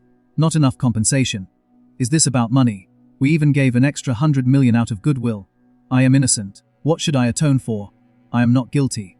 You think a few deaths justify this kind of treatment?" The reporter explained. This video is believed to have been recorded just before Chairman Kim's death. Police are currently tracing the source. Mina's mother gasped. How vile he was. Mina simply replied, "Indeed. The reporter added, alongside the video, the informant also sent a voice message. The broadcast played a distorted voice saying, "This is punishment. For a better world." At the Ili Group head office, Lee Ji-hun, Lee Soo-han, and Won Huri watched the broadcast. Lee Ji-hun frowned. These foolish broadcasters. What's the point of altering the voice? Lee Soo-hyun said, I already requested the original file, but I can already guess whose voice it is. Lee Ji-hun's expression hardened. Ji-han. So this was also his work. Lee nodded. According to police intel, it's confirmed. But then doubt crossed his mind. Did I make the wrong call? At the time of Chairman Kim's death, Mina was with me. There wasn't a single moment she was out of sight. He remembered the words she once said. Pushing aside the thought, he stood up. For now, we're still digging into Jihan's whereabouts. His family knows nothing. But in his cloud, we found an encrypted ledger. There was an interesting name. Cha Woo Hayek of Spot Entertainment, Luo's fiancé. He appears to have received payments through a Spot Entertainment subcontractor. Could Jihan have been scouting idols on the street or something? Lee Ji-hyun scoffed. Is this an interrogation? That so-called engagement fell apart quickly. Luo saw through him. He wanted to marry into our family to escape being treated as the youngest of the Bukayan group. If he felt humiliated, maybe he held a grudge. But that man never had the guts. Won Huri interrupted. Wait. Jihan kept a very detailed schedule. According to it, this Thursday, he has a meeting with the recruiting manager of Spot Entertainment. The time and location are written. Lee Ji-hun said, Good. If that meeting still holds, it may be useful. Lee Soo-hyun agreed. Worth checking out. If the bait is taken, the one who cast it will appear. Speaking of bait, Chairwoman, there is something we'll need your cooperation on. Meanwhile, at home, Mina's mother was anxious. Doesn't it seem like more people are dying from falls lately? At your school, that boy fell to his death. Near our neighborhood PC cafe, that knife-wielding man suddenly fell from the air. It almost feels like a killing spree. She held Mina's hand. Honestly, I'm scared for you just going to school. I heard from the detective that a girl named Lua is missing too. Too many terrible things are happening around you. Maybe you should skip school. Mina shook her head. But I can't stay at home forever. I understand you worry because of what happened back then. But I'm truly fine now. I'm not scared anymore. Her mother's voice trembled. But I am afraid. I never wanted you to go through something like that again. Isn't it a relief that you have someone dependable now? Amina frowned. What do you mean? Her mother continued. Over dinner, I shared my worries with the detective. He told me not to worry, that he'll handle your case. He said he'll be checking on you regularly. Just like Detective Chu used to. Isn't he passionate? Mina tensed. Mum, why did you do that without asking me first? Her mother looked surprised. Why? Do you feel uncomfortable with that detective? Mina quickly replied. It's not like that. The next day, Mina visited the hospital to see Chan-hee. His grandmother greeted her warmly. You came again this weekend. You really helped me last time with those complicated documents. I'm so relieved. Thank you. Mina smiled. It's nothing. It's only what you're entitled to. How is Chan-hee? The grandmother's face fell. No improvement yet. We just wait, with no promise of when. My poor boy. For now, the subsidy covers the bills. But what about later? If he never wakes up, what will happen then? I can't let grandmother bear this burden. No matter what it takes, I'll take responsibility for Chan-hee. Suddenly, a calm voice interrupted. I think I might be able to help you with that. It was Lee Ji-hun, Lua's grandmother. Mina froze. Why is she here? Chairwoman Lee Ji-hun approached Chan-hee's grandmother at the hospital. You must be Chan-hee's grandmother. I am Lee Ji-hun, Lua's grandmother. They greeted each other politely. Lee Ji-hun continued. Today I'm not here as chairwoman of Ilhe Group, but as a grandmother. I could not turn a blind eye to the misfortune that befell Chan-hee. I too am in a difficult position because of my granddaughter's situation. If you don't mind, may we speak in private? Then she turned to Mina. You must be Mina. I heard you're close to Chan-hee. She greeted Mina warmly and asked, would you mind staying with Chan-hee for a little while? Mina agreed, puzzled about the chairwoman's intentions. Before this, Lee Soo-hyun said privately to chairwoman. He asked about Chan-hee's hospital bills. Regardless of life or death, Chan-hee must remain under our supervision, Lee said. He's at the center of all these supernatural incidents. Looking back, every victim was someone who tried to harm him. Chan-hee is precious to the culprit. The chairwoman agreed and decided the Ili Foundation would sponsor the boy. Lee added one more request that required the chairwoman's approval. Back in the present, Mina asked why he was here with the chairwoman. Lee explained he was the investigator in charge of Lua's disappearance, and that he met the chairwoman often to report progress. Mina asked if Lee had come to visit his friend. She said she would visit whenever she could. Lee then dropped a shock. Miss Lua has been found. She's being transferred to Ili Hospital. Mina froze. Really? Thank goodness. Lee warned that they needed to investigate details, if Lua had reasons to hide herself. You may feel relieved that the missing person case is solved, but would Chan-hee want Lua to return? Everyone despises her. Amina shot back, Lua didn't just bully. She destroyed him. Lee fell quiet and excused himself, saying he had urgent business. He told Mina to give his regards to her mother as he left. Mina wondered why he looked so troubled. At the parking lot, Won-hurry caught up with him worried. She told Lee about how many people had been hurt. Drug dealers, double agents, journalists, over 30 victims in total. If there's a hell, you and I will be cast into it, she said. Carry out your vengeance. I'll stand with you to the end. Lee, faintly encouraged, replied that he felt better and they would proceed as planned. The next day, breaking news hit the airwaves. Miss Lua of Ilhi Group had been found in the sea and was now in critical condition. The public reacted angrily at how a missing high schooler's case was handled like corporate secrecy, and students were upset too. Mina heard the report and felt the tension tighten. Lee added quietly, the killer must be curious. Someone he thought dead is actually alive. He will suspect a lie, and once that suspicion sparks, it won't die. The culprit will come to confirm the truth. The reporter introduced herself. Today we are going to cover the series of falling incidents. All the victims in these cases were either violent criminals or caused social unrest. Public opinion was divided. Many said the victims deserved it. Students called one of them trash who beat kids for fun, posted videos, and forced others to take drugs. Families of the victims said the judicial system had failed them, so it was no surprise people felt relief at the deaths. Back at the news station, the reporter continued. The suspected culprit left this message. But I want to ask, can a better world really be created through murder and fear? Elsewhere, Mina was watching the broadcast. She muttered, murder and fear. If you're scared, then don't do bad things. Then she saw the news about Lua being transferred to the hospital. There is no sincerity in this lie. In the middle of the sea, even a gold medal swimmer couldn't survive. They just want to cut me out. The moment I go to confirm her life or death, I'll be trapped. But it's true. I never confirmed her death. Detective, you want me to play along, don't you? Fine. Trap or not, I'll play with you. Suddenly, fire trucks rushed by. An emergency news alert appeared on her phone. A fire suspected to be arson had broken out in the district building. Rescue efforts for people trapped on the upper floors were failing. Mina smiled. I'm curious what's prepared for me, detective. I'll play with you next time. Sorry. At the hospital, Lee Ji-han asked if the culprit would really fall for such a simple trap. Lee Soo-hyun explained. A trap must be simple and clear. Infrared sensors are set at the entrance, the vents, windows and under the bed. The floor reacts to even the lightest weight. If any trigger, flashbangs will explode from every direction. No matter how powerful he is, once blinded, he'll lose balance. He will be no different from this mannequin. Whether he teleports in or walks in, the situation will end for him. Meanwhile, Mina was already at the burning building, saving people. Inside the fire, Mina grabbed a firefighter's camera and teleported. Giving trapped people a rope to hold, she moved them in groups of 3. Reporters caught everything live. Suddenly, someone pointed. Look up there! More people were crying for help from the top of the building. Mina hesitated. Too risky. If I escape now, the fire helicopter can handle it.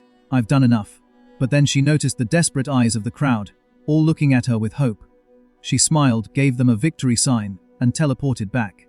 At the hospital, Lee Ji-hyun watched the news in disbelief. You were right. A victory sign in that situation, the desire to show off is beyond imagination. Mina's voice echoed. Chan-hee, please keep watching over me. Saving people is so much fun. News channels kept replaying the rescue footage from the fire. Mina watched on her phone and felt the situation slipping out of control. Agencies, maybe even foreign intelligence, would come sniffing around if this kept going viral. A reporter asked a rescued woman what happened. The woman described choking on smoke, flames all around, and then a stranger grabbing her hand, and in a blink carrying her outside. Firefighters called the rescuer a hero. Mina blushed at the praise. It was a relief people thought the rescuer was a man, but the existence of video evidence, plus the earlier clip of her saving Chan-hee, meant it would only be a matter of time before someone tried to unmask her. Using Jihan's voice with AI wasn't enough. If anyone was perceptive, they'd suspect the recordings were manufactured. And Detective Lee's instincts were sharp. If only her father were alive. He would have been about the same age as that man. Maybe his daughter would be her age too. There was something about Lee that nagged at her. She needed to find out more. At headquarters, Lee Soo-hyun timed Mina's teleports from the footage. Won-Hari said it looked like 2 to 3 seconds per teleport. Lee agreed but warned it could be even faster. He noted how he moved 3 people at a time along the railing. There must be a weight limit. Borrowing the camera mid-rescue showed his vision was normal. After saving 15 people, he paused briefly. That hesitation could mean a distance limit or a cap on consecutive teleports. Won-Hari suggested exploiting that limit. Lee answered that even 2 seconds might be enough. They decided to release the news about Lua's VIP room hospitalization. Meanwhile, at Spot Entertainment, Cha Woo-hyek confronted a man who had harassed a woman. He calmed the woman, told the man his behavior was unacceptable, and showed the footage of him as evidence. The man tried to defend himself, his guard pinned him down. Cha Woo-hyek warned him to be careful with his reputation, and left the scene with the woman, promising protection. He scoffed aloud that if Lua had been here she would have seen through this man instantly. He ordered his team to prepare. He would visit Ili Hospital in person. Lua was someone close to him. Back at Mina's hideout, she tried to dig up more on Lee Soo-hyun, but found no clear digital trail. She suspected he might be a spy or someone who keeps a low profile. She had to confront things directly. She had no choice but to go meet him face to face. At the hospital, Lee Soo-hyun and Won-Hari were preparing for the culprit to make his move. If the culprit did not fall into the trap, they would have to move to the next plan and contact a certain person. Hearing that, Hari was shocked. At Mina's abandoned building, she was practicing teleporting relentlessly. She admitted to herself that it was not as easy as she thought, but she was starting to get a feel for it. Once she practiced in the field, she would be perfect. She thought it would be great if she had a test subject, and briefly considered Jihan, but quickly dismissed the idea, thinking that if he died during testing it would be a disaster. She wondered if she should go meet him, since it had been 3 days since she last went into the abandoned mine. Inside that mine, Jihan sat weak and thin in a corner. When he heard movement, he asked who was there.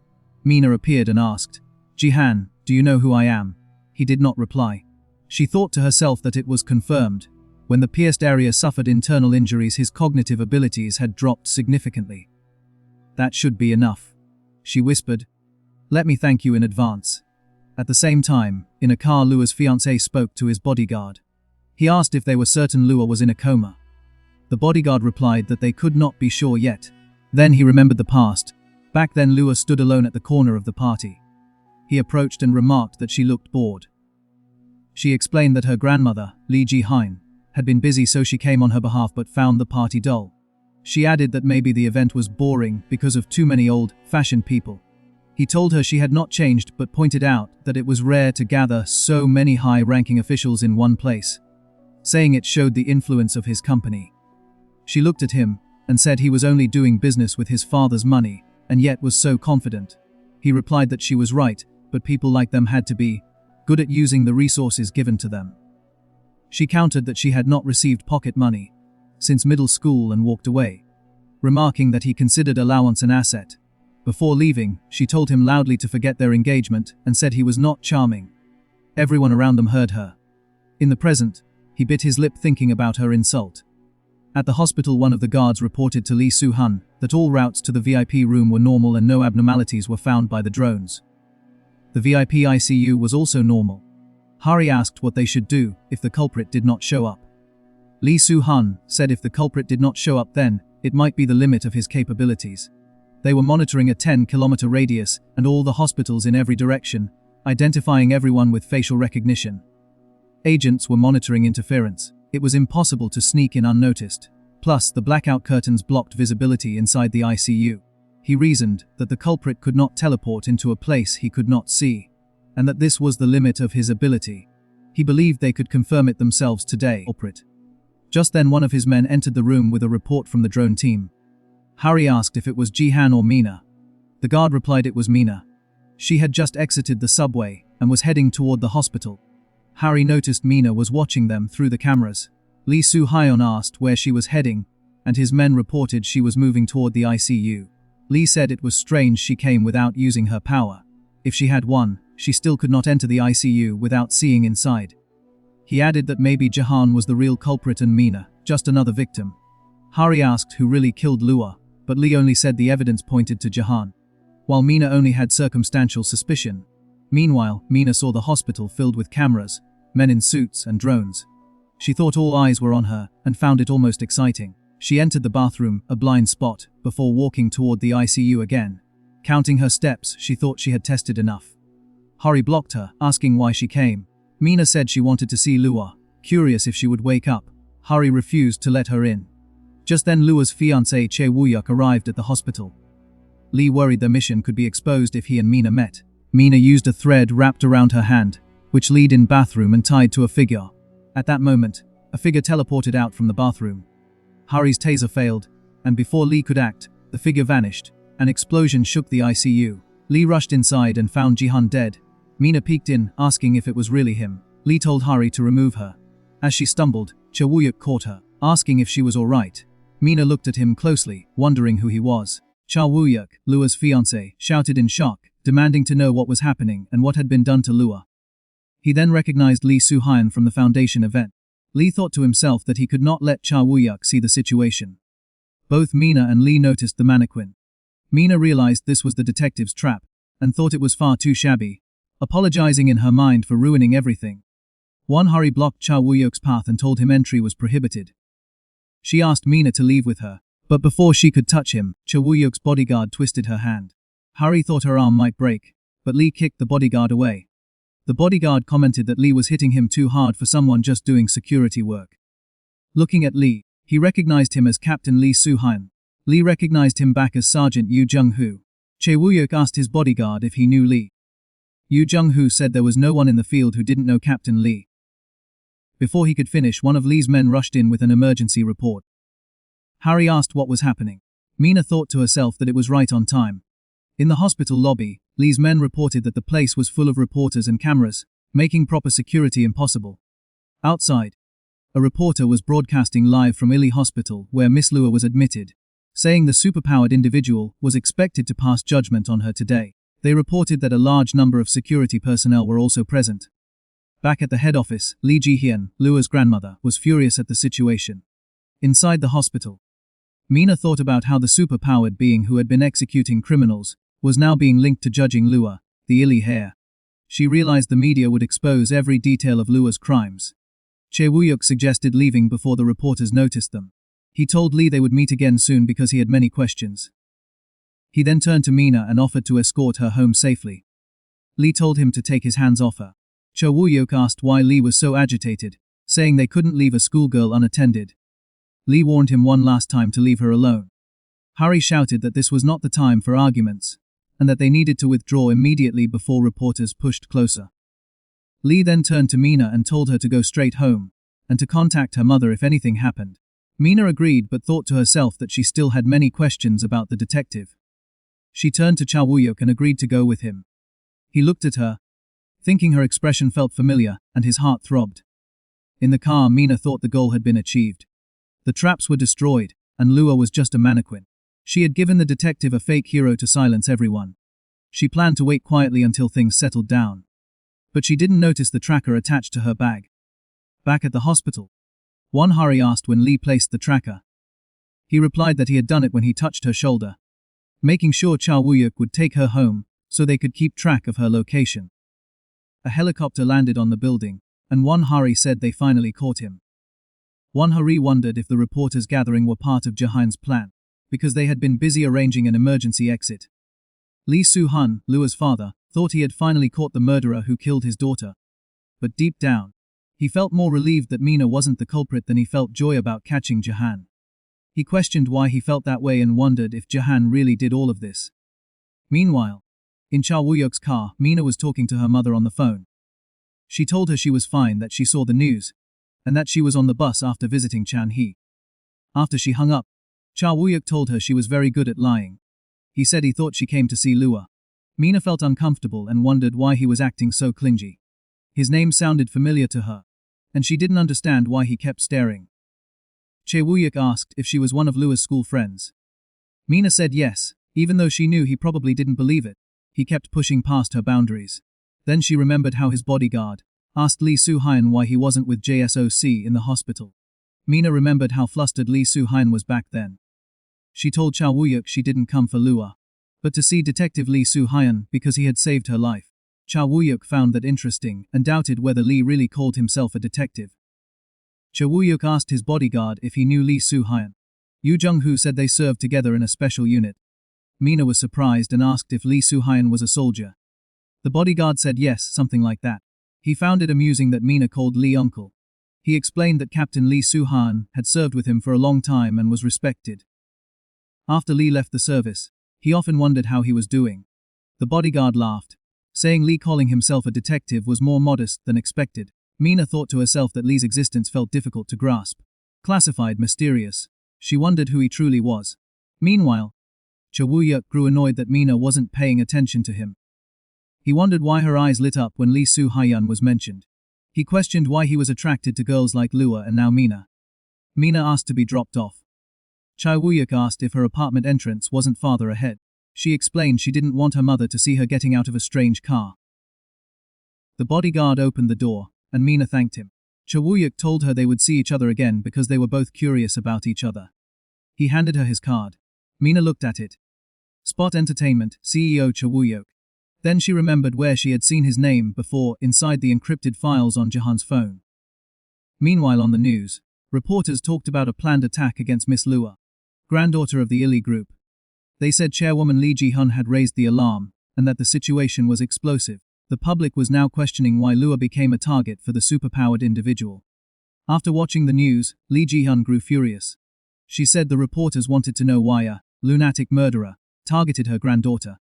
Her employees told her the situation had grown too big, and the desk producers needed persuasion. She scolded them, asking why they couldn't control even one department in their own company.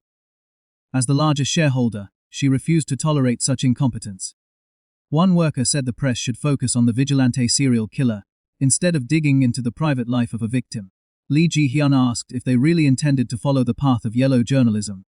They agreed that she was right. They would issue guidance to focus on the killer, though individual reporters might still act independently. Lee Ji-hyun warned them that if they cared about the future of Korean media, they needed to act accordingly. After dismissing her staff, she went to see Kang Ji-hun's dead body. She asked if this was truly the man who killed Lua. Lee Soo-hyun confirmed that the attacker had appeared before him aiming at Lua.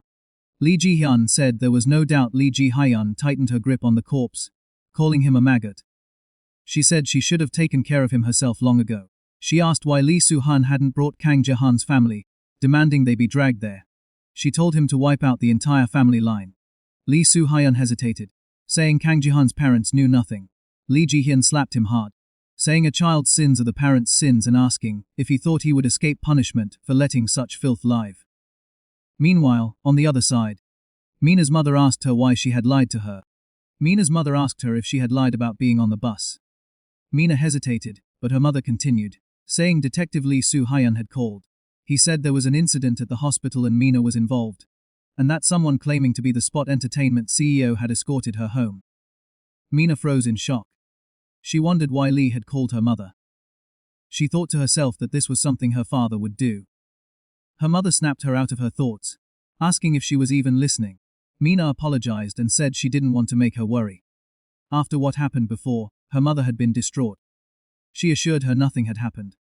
Her mother said she understood, but something about this awkward feeling reminded her of the past. Mina tried to change the atmosphere by saying she was hungry and wanted to eat outside. Her mother stared at her and asked if she was really telling the truth. Mina asked if something was wrong. Her mother's mind flashed back to that day, the day Mina killed the dog with a knife. Back then, Mina had been covered in blood. A mother would naturally worry, but the child standing there felt like a stranger. Mina calmly explained that Dooley had killed Senna, so Dooley had to be punished the same way. Her mother was horrified. Mina's emotionless expression made her head spin. Her mother warned Mina that her father would never let this go. Mina simply said she knew. Mina said her father didn't forgive villains, so she couldn't forgive Dooley either. If Dooley killed Senna, Dooley had to die. Her mother hugged her tightly, thinking that children cannot choose their parents, and parents cannot choose their children. She wondered what she was supposed to do with her daughter. She told Mina that although they couldn't undo what happened, they could bury it. But at that moment, Mina's father came in and saw her covered in blood, and demanded to know what she had done. Mina cried and said Dooley killed Sina, so she punished her. She apologized. Her father hugged her and told her that no matter how sad she was, she must never do such things. Dooley was a dog. Biting Sina was instinct. She must never take a life so lightly. Mina sobbed and said she was wrong. Her mother stepped in and told him they needed to clean Mina up. The father said he would take Dooley away. As Mina was being led away, she whispered to her mother with a small smile, asking if she did well. Her mother was shocked hearing that. Back in the present, Mina apologized again for lying and said she didn't want to make her mother worry anymore. Elsewhere, Lee Ji-hun told Lee Soo-hun that a child's sins were the parents' sins. If a child was raised poorly, the parents would pay the price. She said she had failed her own daughter and endured long painful years, but Lua was the only jewel left to her. Now Lua had been taken by his child. Kang Jian's parents were tied, gagged, and kneeling. Lee Ji-hun asked if they understood what she meant. They struggled to speak. Lee remembered seeing her daughter's body on the stretcher same as Jahan's parents sees him. She ordered Lee Soo-hyun to burn Jahan's parents, saying they were unfit to live. Lee Soo-hun hesitated, asking what came next. She questioned if he was hesitating now, asking if he had forgotten Lua's death. She ordered him again to burn them in front of her eyes. Lee Soo-hun said he would. And then suddenly Harry shot both parents from behind. He turned to her in shock. She asked if she should burn them now. Chairwoman was startled but then began to laugh, calling her bold. She said she never told him to burn them alive anyway. She told him to finish the cleanup and report to her office tomorrow. Before leaving, she ordered for Jihan's body to be preserved in the morgue freezer. Just because a superpowered man was dead didn't mean it was over. It was the beginning. Many were interested in that body. Then she mentioned one more thing, Cha Woo-yuk, the Spot Entertainment CEO. Meanwhile, Mina thought about Cha Woo-yuk as she looked at his business card. She remembered that half of Kang Jan's earnings came from Spot Entertainment. She saw strange codes on the screen and wondered what Jihan had sold to them. She considered asking the source directly while looking at Cha Woo-yuk's card. The burning house is surrounded by flames as Lee Soo-hun and Harry watch the bodies of Kang Jahan's parents being removed. Lee Soo-hun asks about Kang Jahan's body, and Harry explains it has already been transported to Ilhi Hospital. The government is sending officials to secure it. Lee Soo-hyun tells him to give the authorities the prepared scenario. Gi-han's parents were so shocked by their son's actions that they took their own lives together. Harry nods. Lee Soo-hun then quietly says thank you to Harry.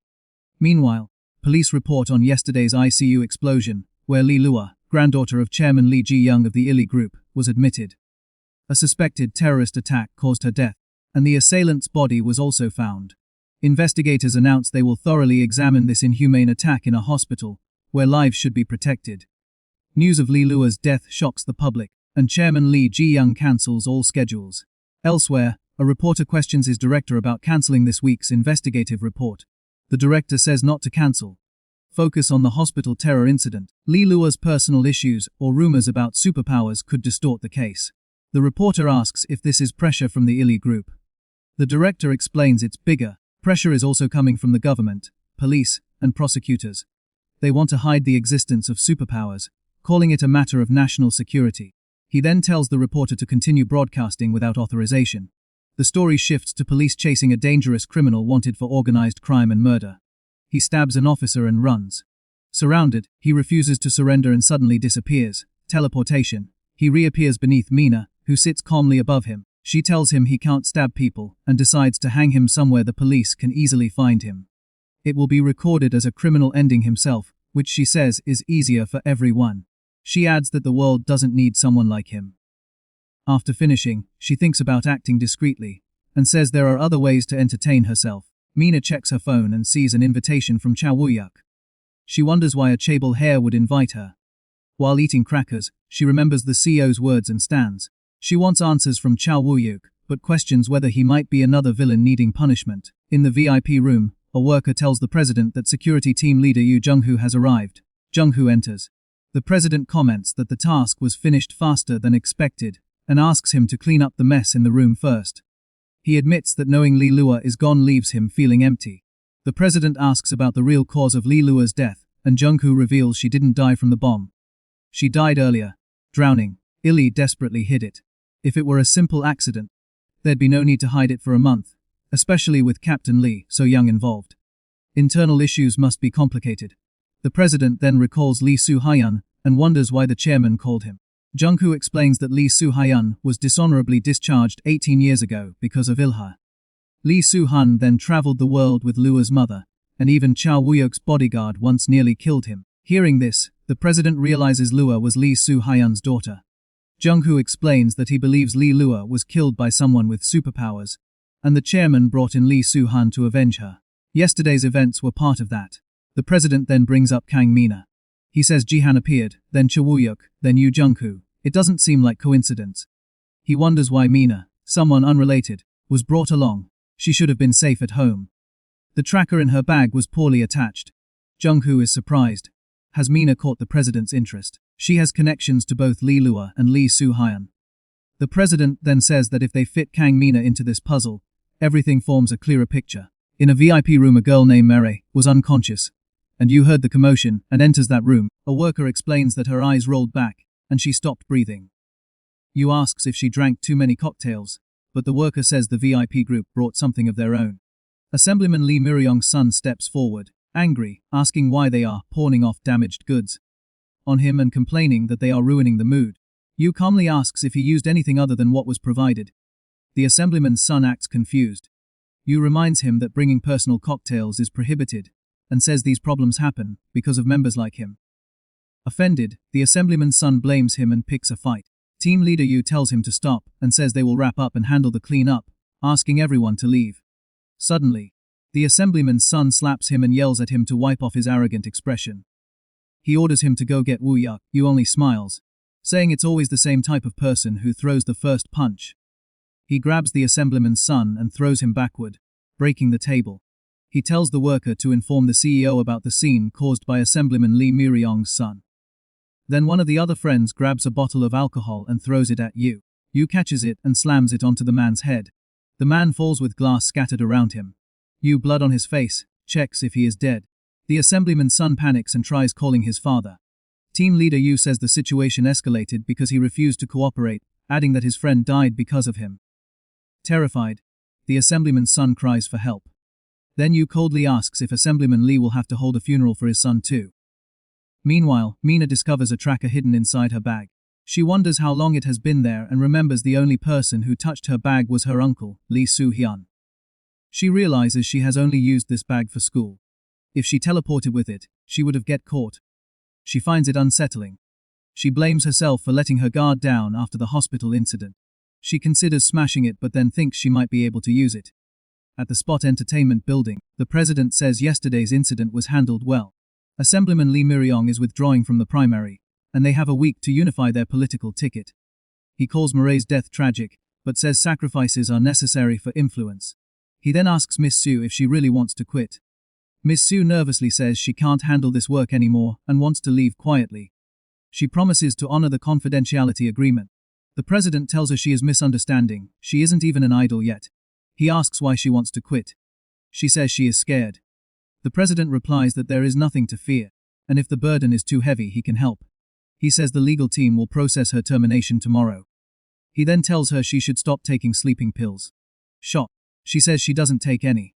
The president calmly explains that overdoses can be fatal and that sometimes people fall to their death in a dazed state. Suddenly, team leader Yu strangles Miss Sue from behind. The president watches and says that after Murray, now Miss Sue too, and that she wasn't worth much anyway. He asks if the meeting place for Kang Mina is ready. Yu replies yes. The president says his heart is pounding. Mina seems more special than the other assets. A news report plays, saying the bomber from the Ili hospital attack is hard to identify because the body was badly damaged. Mina listens through her phone and scoffs. She says it's impossible. They are brushing it aside. She delivered Kang Jian to them, and they can't even identify him. She comments that major news outlets are quiet about Lee Lua as well. Only small forums mention it. She realizes Ilhi Group's power is far greater than she imagined and thinks she was naive. She wonders if Lee Lua was just a mirror of chairwoman Lee Ji-han. Team leader Yu arrives and tells Mina he is here to escort her.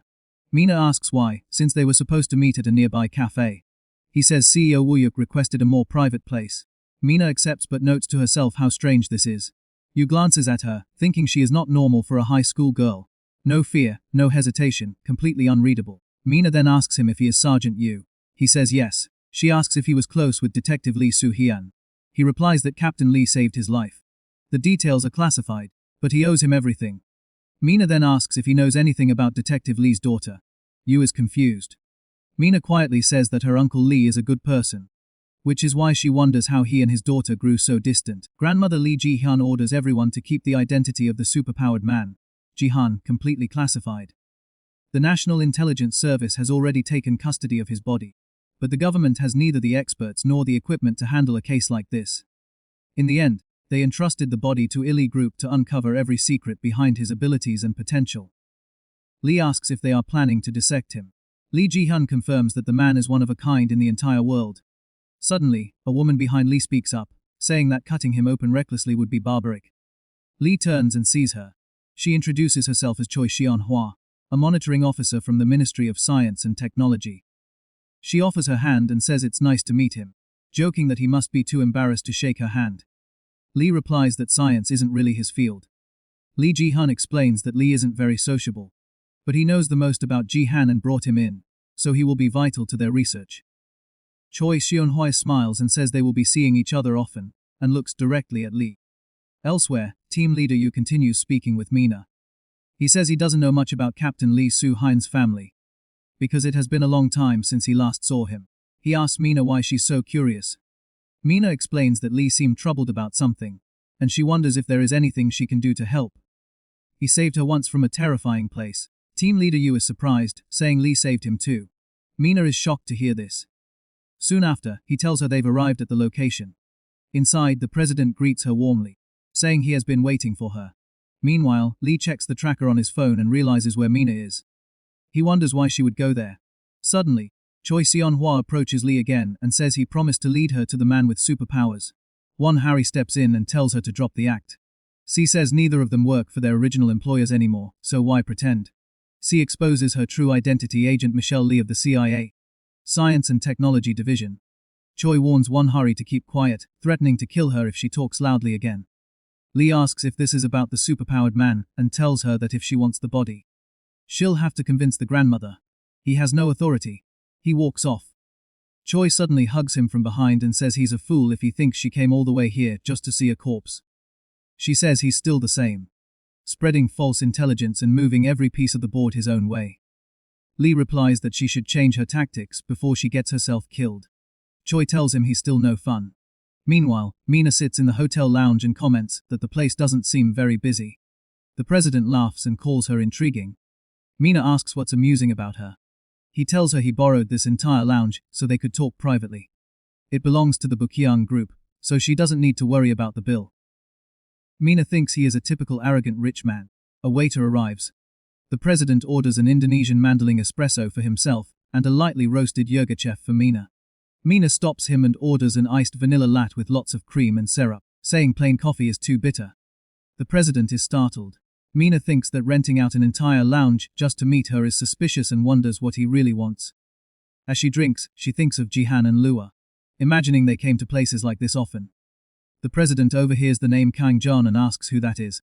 Team leader says he isn't sure. Mina then casually mentions that Ji-han bragged about introducing a trainee idol to Spot Entertainment last month. The president says their company never scouts people that way. Mina pretends to accept it, but in her mind, she pieces together clues. Ji-han's ledger, the symbol G, and why someone powerful would work with trash like him. The president then offers to tell her a story. He says he has a special ability. Mina looks at him curiously. He explains that because of his work, he meets many women, and over time he has learned to read emotions through their eyes: desire, anger, regret, sorrow, joy. He says they think they hide it, but to him, it's clear. He claims he could even see Mina's longing to meet him again, which is why he invited her. Mina laughs, calling it childish, and asks what he sees in her eyes now. The president says he sees lies and hatred toward Lee Lua. He says her eyes now say, "I've been found out." He leans closer and asks if his superpower is starting to interest her. Meanwhile, Lee arrives at the hotel. Harry asks about the guards outside, but Lee ignores her as he spots Mina sitting with the president. Mina looks shocked and asks how he got there. From behind Lee, Choi Seon-hwa steps forward and says, "So you are Kang Mina?"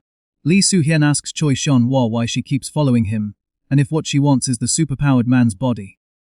She replies that he hasn't changed and still knows nothing.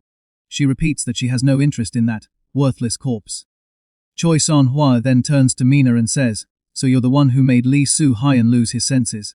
You have no idea how long I've wanted to meet you." Harry steps forward from behind and tells her to get her hands off her senior. Choi Seon-hwa smirks and says Harry must have forgotten her place after so long.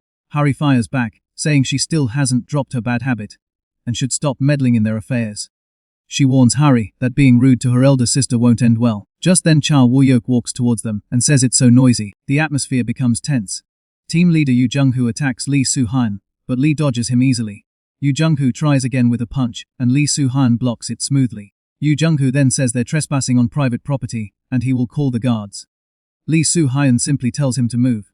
He came only to take Mina. The president steps in, claiming Mina is his guest and warns that Lee Soo-hyun's behavior will cause trouble. Lee Soo-hyun tells him to shut up. He says the very idea of someone like the president getting close to Mina is unacceptable. He calls the president nothing more than a pimp. Mina, hearing this, realizes her guess was right. Cha Woo-yeok is a trash that must be thrown away. But who is she? It feels unpleasant. Yoo Jung-hoo orders Lee Soo-hyun to leave the premises as head of security. He can't tolerate no more.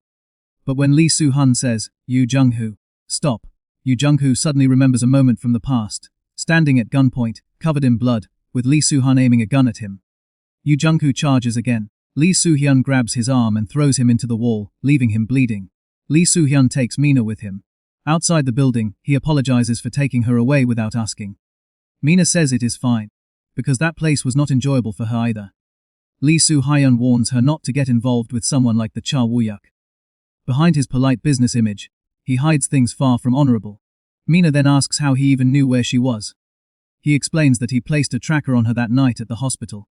He didn't trust Cha Woo-yeok, so he had to confirm personally. Mina realizes how worried he truly was. Inside the car, Choi Son-hwa jokes to Harry that this is the first time she has seen Lee Soo-hyun so flustered. Harry tells her to stop clinging and sit in the back, but Choi Seon-hwa only laughs. Mina then asks Lee Soo-hyun why he would do such a thing as placing a tracker. Lee Soo-hyun tells her the story of his daughter. He says he wasn't sure poor relationship was the right word. For 16 years, he never saw her even once.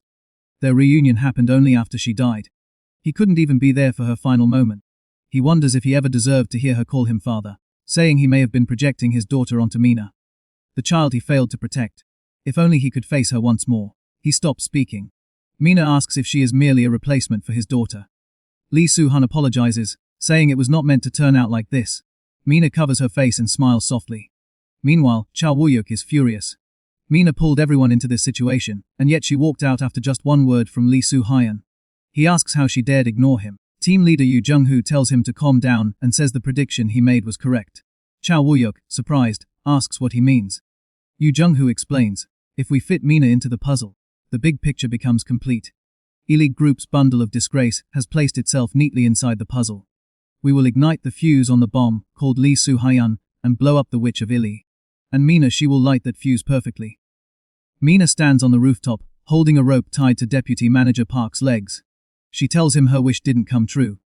She wanted someone who would stay by her side forever. She remembers Lee Soo-hyun apologizing for everything he had done, so this is as far as they go. Lee Soo-hyun tells her the case is closed, so his work is finished. He hopes she returns to her normal life. When she says, as far as we go, he replies that they will never meet again, then walks away. Mina stares at him in shock. She thinks he is truly leaving her and shouts that she doesn't want that. She says she already knew he put a GPS tracker on her. She pretended not to know, because it made her feel like he was watching over her. When he saved her, she wandered like in a dream. It felt like her father had returned. She wished that someone as kind as him would stay by her side. Lee Soo-hyun listens, but still turns and walks away. Mina tries to stop him, but he says, I am not a good person. And on the rooftop, she looks at the sky, thinking about him. She turns to Park, who is tied up, and says he is tougher than expected. She has nothing more to ask him. Park begs her to spare him so he can return to his daughter. Mina walks closer and tells him a father who feeds girls stardust and commits vile acts isn't needed.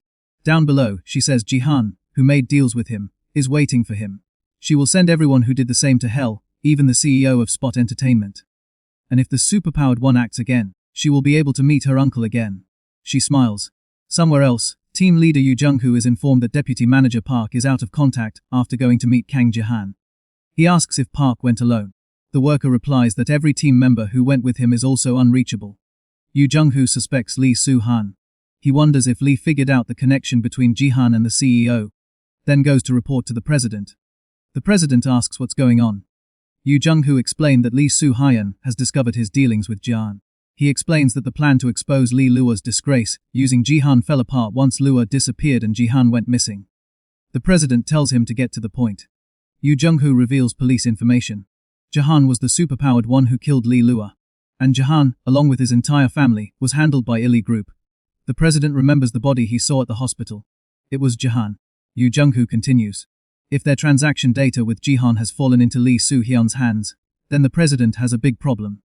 The president panics, shouting that it's insane if Lee Soo-hyun thinks he hired the superpowered one to kill Lua. Yoo Jung-hoo warns that if Lee misunderstood this, then the disappearance of their personnel could also be connected. The phone rings. Yoo Jung-hoo answers, saying he's busy, but the caller insists. They report that the Spot Entertainment recruitment building is on fire. The fire started on the 8th floor, the HR department. Another worker rushes in with emergent report.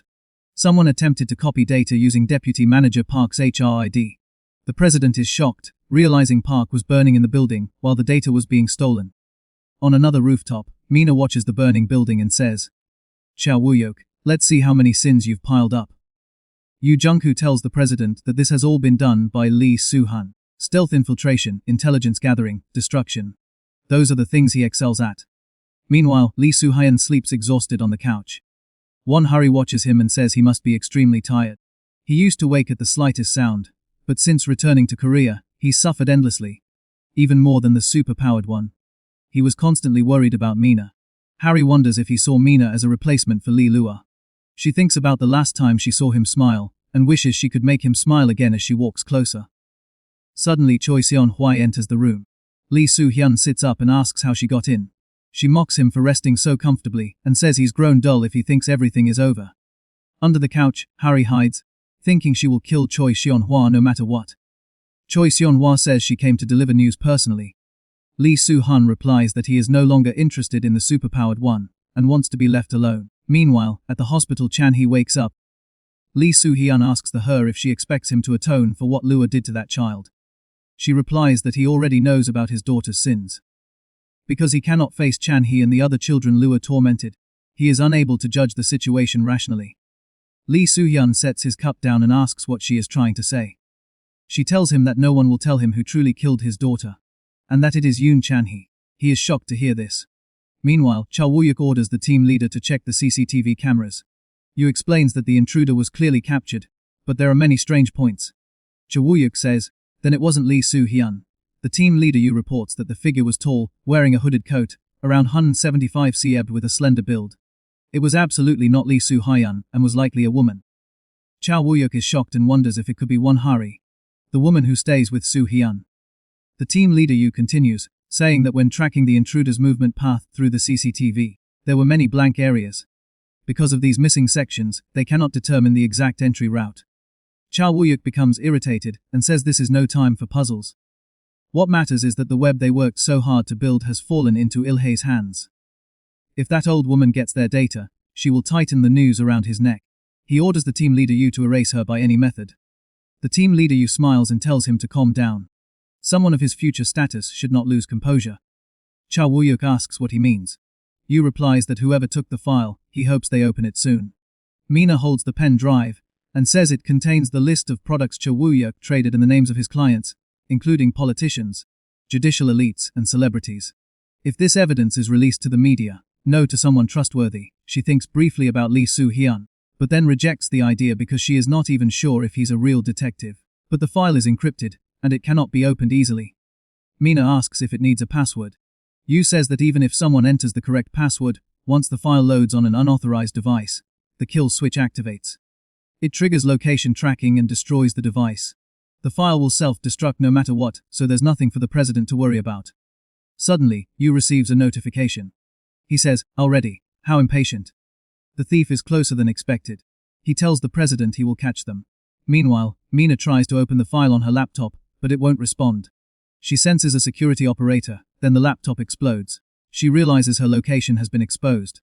Mina grabs the disk, destroys everything she cannot carry, and prepares to escape. Her head begins to ache, but she says she doesn't have time for this. She is then shot in the hand.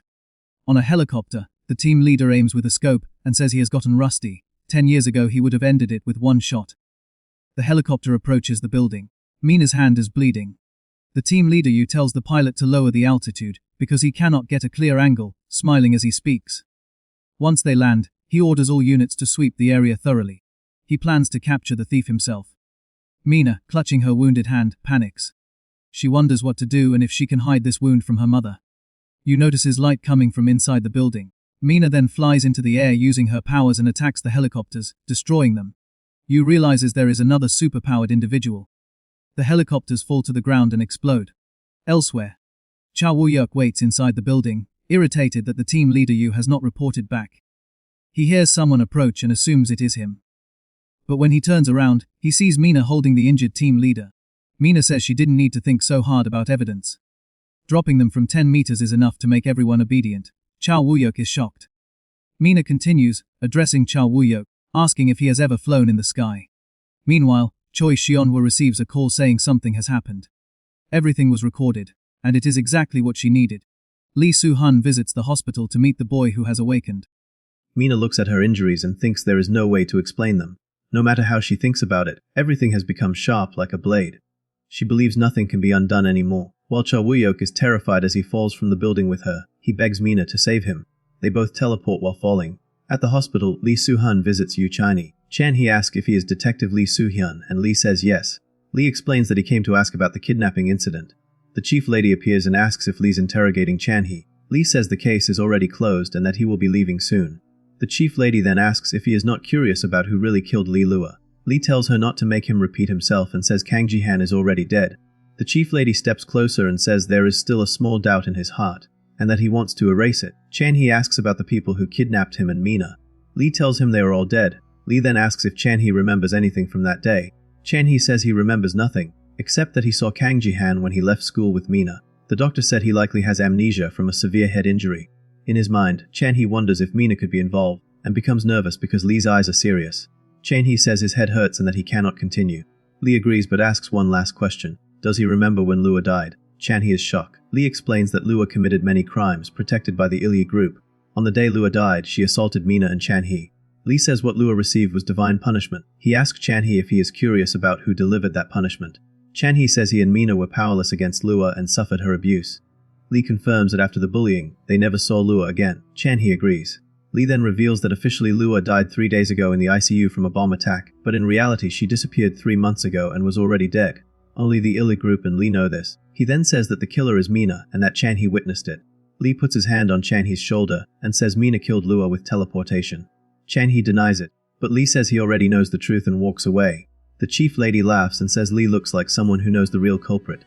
Lee angrily punches the wall and asks if she already knew Mina was a superhuman. Won-hari steps forward and tells him to stop. She says he already suspected Mina, but now he is pretending to be a father instead of a detective. She reminds him that he deliberately left Mina's name out when he reported Chan-hee as the center of the Fan. Lee remembers how Mina looked at him like a father. He realizes that fatherly feelings grew in his heart without him noticing. Overwhelmed, he collapses to his knees, coughing. Won-hari supports him and tells him to calm down. Lee cries and says there is nothing left between him and Lua. Won-hari hugs him and thinks to herself that she will destroy the darkness in his heart. Elsewhere, Mina looks at her injured hand and thinks she cannot hide it. She wonders what to do, afraid of how much it will hurt him if he sees her like this. The chief lady tells Yu Chan-hee that after the day Kang Mina killed Lee Lua, many others also died. She names the rampaging knife attacker, convicted criminals, Hwan Gongwoo, Wang Junsung, Han Yura, and Kang Gi-han. She says they do not even know how many more people Mina has killed since then. She tells Chan-hee that his friend has become a killing machine. The only people who can stop her are Yu Chan-hee and Lua's father, Lee Soo-hyun. Chan-hee is shocked to learn that Lee Soo-hyun is Lua's father. Chan-hee refuses and says they are from the Ilya group. He asks why he should help people who want to harm Mina. He says he is just an ordinary person and cannot stop something like this. He shouts for them to leave him alone and says he does not want to be involved anymore. But in his mind, he thinks that he must contact Mina quickly because she is in danger. Lee Soo-hun says this is a waste of time and that they need a strategy to capture Kang Mina. The chief lady says the strategy requires Yu Chan-hee. She asks Chan-hee one question: why did Mina kill Lua? Lee Soo-hun adds that Lua's actions toward Chan-hee were terrible, and he sincerely apologizes. Chan-hee asks what will happen to Mina. Lee Soo-hun turns away and asks what they should do. Meanwhile, Lee Ji-hun asks if the boy has spoken. She says she forgot about him since they already caught the one who killed Lua. She orders support for Chan-hee to be stopped and for him to be discharged. The assistant agrees but says something strange happened. Lee Soo-hun and the chief lady visited Chan-hee. Lee Ji-hun is surprised and asks how far the investigation into the superhuman has gone. The assistant says the chief lady is supervising it, but no real analysis has been done and no one has met her. At that moment, Lee Soo-hyun receives a call from Mina. She begs him to save her, saying she has been kidnapped. Lee asks where she is and if she is hurt. Suddenly, he hears another voice. It is Cha Woo-yuk, who says he has business with Lee Soo-hun. He tells Lee to come alone to the location he will send if he wants Mina safe, then hangs up. But it was a trap. Mina was using Cha Woo-yuk's voice through AI. After hanging up, she smiles and says it worked. She will meet Lee Soo-hun again. When he arrives, Cha Woo-yuk will already be gone, leaving only her injured, just like before. Lee Soo-hun's team quickly realizes the call was fake. They identify it as AI voice modulation, the same program used with Kang Ji-han. The gamma ray pattern also matches Mina's teleportation. One Hari warns that they must go immediately. Someone suggests killing Mina, but the chief lady refuses. She says Mina is a valuable strategic asset and killing her is the last option. She adds that Yu Chan-hee is the key to suppressing Mina. Chan-hee says he only came because they promised to protect Mina. If they harm her, he will not stand by and watch. The chief lady tells him that if Mina continues like this, she will be hunted forever. The chief lady then explains that Mina was first detected 3 months ago by a nuclear surveillance satellite. It recorded repeated gamma ray bursts across the capital. At first, the Pentagon thought it was a sign of war, but later they realized it was teleportation. That is when the CA began tracking her. Elsewhere, Cha Woo-yuk wakes up in Mina's second hideout. She says the first one burned down because of him. He demands to know what she plans to do. Suddenly, Yu Jung-hoo appears and says he will kill her, but not yet, because he still has many questions. Mina senses that he knows too much. She asks if he is also a superhuman. Yu Jung-hoo says there is no such thing, but he knows more about Lee Soo-hun than she does. Mina uses her power to lift Yu Jung-hoo and slam him to the ground. He laughs through the pain and says he will tell her the truth. Then he drops a shocking revelation. Lee's daughter was Lua, and Mina killed her. At a US military base late at night, the chief lady stands with Lee Soo-hyun. She tells him they are about to capture a superhuman and asks if a single handgun is enough. Lee Soo-hun replies that it is more than enough. He says he will personally cut off her lifeline. Nearby, Yu Chan-hee confronts Lee Soo-hun and asks if he is really planning to kill Mina. Lee Soo-hun answers coldly. Mina killed his daughter, and he does not need anyone's help. He tells Chan-hee to go back to Lee Ji-hyun and stay out of his way. The chief lady watches the two and quietly remarks to one Hari that Yu Chan-hee standing up to Lee Soo-hyun is impressive. Chan-hee tells Lee Soo-hyun that what Mina has become is partly his fault. He says that if he had not been bullied by Lee Lua, if he had not run into the knife attacker, and if he had been stronger, Mina might never have become a murderer. No matter what Lee Soo-hyun decides, Chan-hee says he will protect Mina. The chief lady thinks to herself that everything is unfolding exactly as she planned. Elsewhere, Mina is in shock after learning that she killed Lee Soo-hyun's daughter. Yu Jung-hoo laughs and says he is trying to help her. He tells her that her real enemy is Lee Soo-hyun. Mina uses her power to help Yu Jung-hoo sit up. He continues, saying that Lee Soo-hyun already knows the truth and is coming for revenge. He asks if Mina is not curious how everything reached this point. Cha Woo-yuk, confused and terrified, asks what is happening. Mina teleports Yu Jung-hoo in front of him. Cha Woo-yuk begs Mina to listen, but she silences him. She turns to Yu Jung-hoo and accuses him of holding a grudge against Lee Soo-hun. She says he is trying to use her hands to kill Lee Soo-hun because he himself cannot defeat him. Yu Jung-hoo admits she is right, but says their relationship is still necessary. Mina says everyone she punished deserved it, and insists she had nothing to do with Lee Soo-hyun's daughter's death. Yu Jung-hoo reminds her that 3 months ago, she dumped a classmate's body into the sea.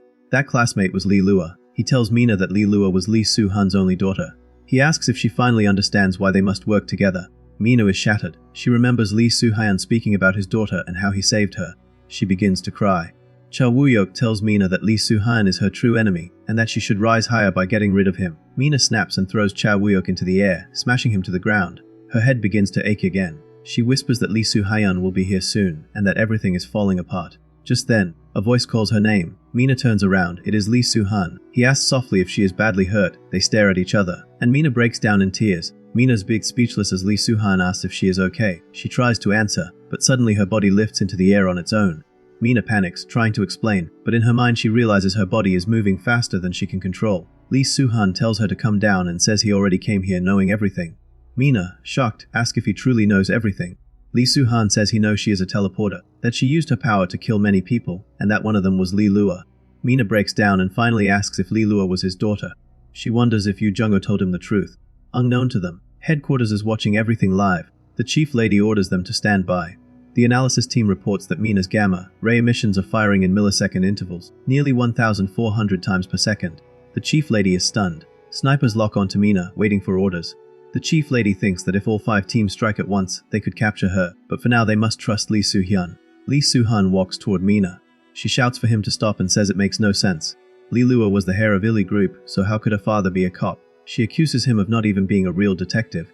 Yoo Jung-hoo interrupts and says she still knows nothing about Lee Soo-hyun.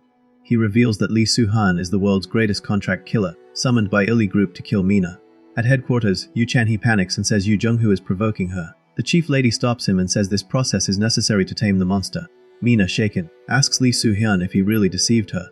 Lee Soo-hyun replies that she is no different from him. Mina says things are clear now, he is just a killer who works for money. Lee Soo-hyun answers that she is not an ordinary high school girl either, because she killed his daughter. Mina declares that she has no choice but to kill him. She teleports behind him and wraps a rope around his neck. Lee Soo-hyun instantly cuts the rope and punches her in the face, sending her to the ground. He tells her, first, when the difference in power is overwhelming, avoid close combat. Mina tries a wide area overlap attack, but he slices through the fragments instantly. She is shocked by his reaction speed. Lee Soo-hyun continues second, never used the same technique twice. He throws a knife and says she already used the rope once at the National Police Agency. He will not fall for it again. Mina shouts at him. He adds third, always watch your surroundings. Mina is stunned as he overlaps with the fragments created by her own attack. The chief lady realizes that Lee Soo-hyun has perfectly read Mina's teleportation pattern and suppressed her. Yoo Chan-hee cries out, asking why they are fighting when they were supposed to persuade her. Lee Soo-hyun steps closer to Mina, who is lying on the ground. He pulls out a gun and points it at her. They lock eyes. He fires a shot, just beside her head. Lee Soo-hyun asks Mina why she is not running away. He says she could throw him into the sea right now. Mina replies that when she was young, she killed a family dog. The dog had beaten and killed the rabbit they were raising, and she thought it deserved punishment. She says that since she killed his daughter with her own hands, it is only natural that he would take revenge on her. If it is her fate to die, she wants to leave it in his hands. After hearing this, Lee Soo-hyun lowers his gun and sits down. He asks Mina what he should do with her. Mina, confused and guilty, asks him what he would do if he were her real father. Lee Soo-hyun steps closer. Mina remembers the night she killed the dog and how she deceived her own father, living behind a mask. She hugs Lee Soo-hyun and says he is the only person who truly knows her. Lee Soo-hyun suddenly raises the gun to her forehead. Mina smiles while looking at him. Lee Soo-hyun begins to cry and then fires the gun into the air. He tells her to stand up and says he will teach her everything. He offers his hand and Mina grabs it. Yoo Chan-hee is shocked. The chief lady claps and says Lee Soo-hyun has finally put a leash on her. Yoo Chan-hee is confused. He thinks the one with the leash is Lee Soo-hyun, not Mina. He feels that Mina now looks like a completely different person. Yoo Chan-hee asks the chief lady what they plan to do with Mina. The chief lady tells him not to worry. She says Mina has already accepted Lee Soo-hyun as her father, and now it will be easy to control her. She claims she has thousands of plans to persuade Mina. Won-hari agrees and says Mina can become the most powerful weapon. With her, they would not even need missiles or special forces. Yoo Chan-hee says Mina would never obediently follow orders. Won-hari replies that this is why they brought Lee Soo-hyun. The chief lady agrees. She says the CIA will remain in the background while Lee Soo-hyun becomes the one who communicates with Mina. As long as the superhuman tracking system remains under their control, Mina will exist under their approval. Lee Soo-hyun will become the filter between the United States and Mina, so she does not lose control. Won-hari says Mina will no longer be an uncontrollable murderer. She will become a cleaner who removes only the targets they select. Yoo Chan-hee is horrified. He realizes they are planning to use Mina as a killing weapon. The chief lady says this is not unfair. She reminds them that both Lee Soo-hyun and Won-hari were also once contract employees. Suddenly, a sniper team reports that someone is escaping from the rear of the house. They identify the person as Yoo Jung-hoo, the man Mina abducted. The chief lady is shocked. She orders all units to track him. Military teams are authorized to eliminate Yoo Jung-hoo if necessary. Yoo Jung-hoo runs through the forest, realizing that Cha-woo-yuk is finished and he is now alone. As he escapes, he thinks about what he just witnessed and wonders if Lee Ji-hyun knows that her own son-in-law is betraying her. Michelle Lee and Won-hari stand outside with the military, waiting for Lee Soo-hyun and Mina. Won-hari asks if this is really okay. Michelle tells her not to worry, orders all units to withdraw, leaving only the sniper team. She says she does not want her precious muse to be startled. Michelle approaches Mina and introduces herself as Michelle Lee from the CIA Directorate of Science and Technology. Mina ignores her. Michelle laughs and says they will get to know each other slowly. Lee Soo-hyun quietly tells Mina to do as he taught her. Mina suddenly grabs Michelle's hand and teleports. The soldiers panic, and Won-hari demands to know what happened. The military begins searching for them. Lee Soo-hyun says his role ends here, and that Michelle will handle everything from now on. Michelle reappears floating in the air and lands on a cushion. She laughs, saying this is how teleportation feels. Mina mocks her, saying CIA agents are not impressive after all. She steps closer and demands that Michelle explain herself.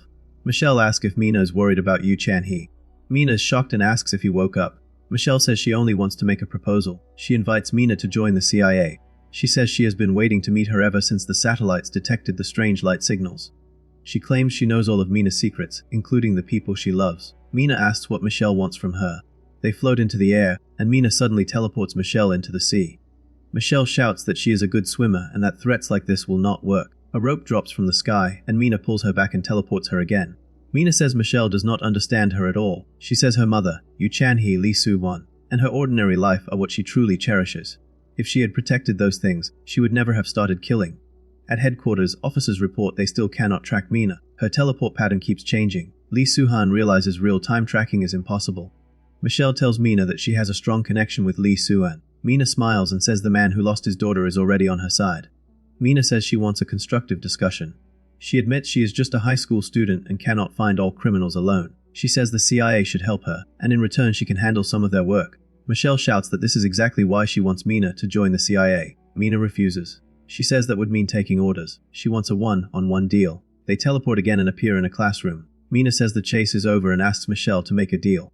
Michelle says Mina is arrogant for trying to negotiate with the CIA. Mina replies that she is too valuable to throw away. Michelle admits she knows Mina's limitless potential. Back at headquarters, all sniper operations are terminated. Michelle walks back to Lee Soo-hyun, holding Mina's hand. She smiles and says she kept him waiting. Mina looks at Lee Soo-hyun, smiles, and raises a victory sign. Yu Chan-hee is shocked when he sees Mina. She walks up to him, hugs him tightly, and cries. She apologizes again and again, saying she's glad he came back. Lee Soo-hyun watches quietly. From behind, Won-hari warns him. She says Mina is a monster who is tightening the noose around him, and that it is not too late to remove her. Lee Soo-hyun stops Won-hari, and says that maybe he really is being deceived, but he adds that it does not matter anymore. He does not want to lose anything else. He remembers the past, when Lee Ji-han's daughter, Jeong, once confessed to him. She said she did not run away because of love, but because she wanted to destroy her mother's control. She said Lee Soo-hyun was the wolf that could crush Lee Ji-han and give her freedom. She told him she loved him. Back in the present, Mina tells Lee Soo-hyun that even now, she still collapses into his embrace. Lee Soo-hyun explains that Michelle wants to take Mina away, but there are still problems. Yu Jung-hoo has escaped. He knows Mina's identity and powers, witnessed the murders, and holds a grudge against Lee Soo-hyun. He is being tracked with help from the Korean government. Mina says there is no need to search for him. She says it is obvious where he went and that she must settle things herself. She asks for support as promised. Michelle smiles and agrees. Mina asks her to prepare her glasses. As Mina leaves, Yu Chan-hee stops her. She takes his hand and says she will send him home. He asks if she is really okay following them. Mina tells him that the day she threw Lee Lua into the sea, she crossed a river she can never return from. She says she does not regret it. She tells him goodbye, saying once she finishes this, nothing will threaten him anymore. She teleports him away. Mina's nose begins to bleed. She teleports again, returning home and showering. When she comes out, she notices a paper on the table that says, "Do you miss your mother?" Mina smiles and says everything is turning out exactly as expected. At Lee Ji-hyun's office, Director Park Soo-chun from the NES arrives. The bodyguard asks for permission, and Lee Ji-hyun allows him inside. She coldly asks why it has difficult to see his face lately. Park bows and apologizes, but Lee Ji-hyun mocks him, saying his habit of reading the room has not changed. She directly brings up Michelle Lee, also known as Choi Sang-hwa, revealing that she is actually CIA, not part of the Ministry of Science. Lee Ji-hyun accuses Park of hiding the truth. In anger, she throws tea in his face and demands confirmation that Kang Mina is the real superhuman. She accuses them of deceiving her and letting Mina escape after killing her granddaughter. Park insists this is a matter of national security. He explains that every powerful country wants Mina's ability, and that with the United States taking the lead, there is nothing they can do. He claims Illy Group will still benefit by holding a central position in this national project. Lee Ji-hyun explodes in rage. She calls this talk of greater good, not but greed for power, money, and privilege. She says Mina killed her granddaughter and demands repayment in kind. She warns Park never to stand in her way again. Elsewhere, Mina's mother wakes up tied to a chair. She panics, remembering she was on a call with Mina before being abducted.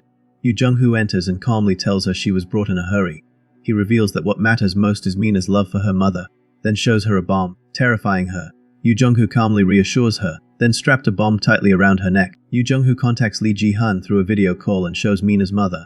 Lee Ji-hyun coldly mocks her, calling her the mother of a murderer. Yu Jung-hoo tells Lee Ji-hyun that if his conditions are met, he will personally deal with both Lee Soo-hyun and Kang Mina.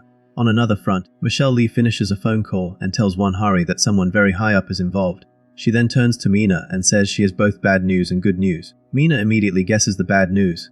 Her mother has been kidnapped. Michelle confirms it. She explains that Yu Jungho has handed everything over to Ilhe Group, including Mina's powers and the truth about Li Lua. She adds that even Lee Soo-hyun turning against Ilya is now known. The good news, Michelle says, is that Mina has received her very first assignment.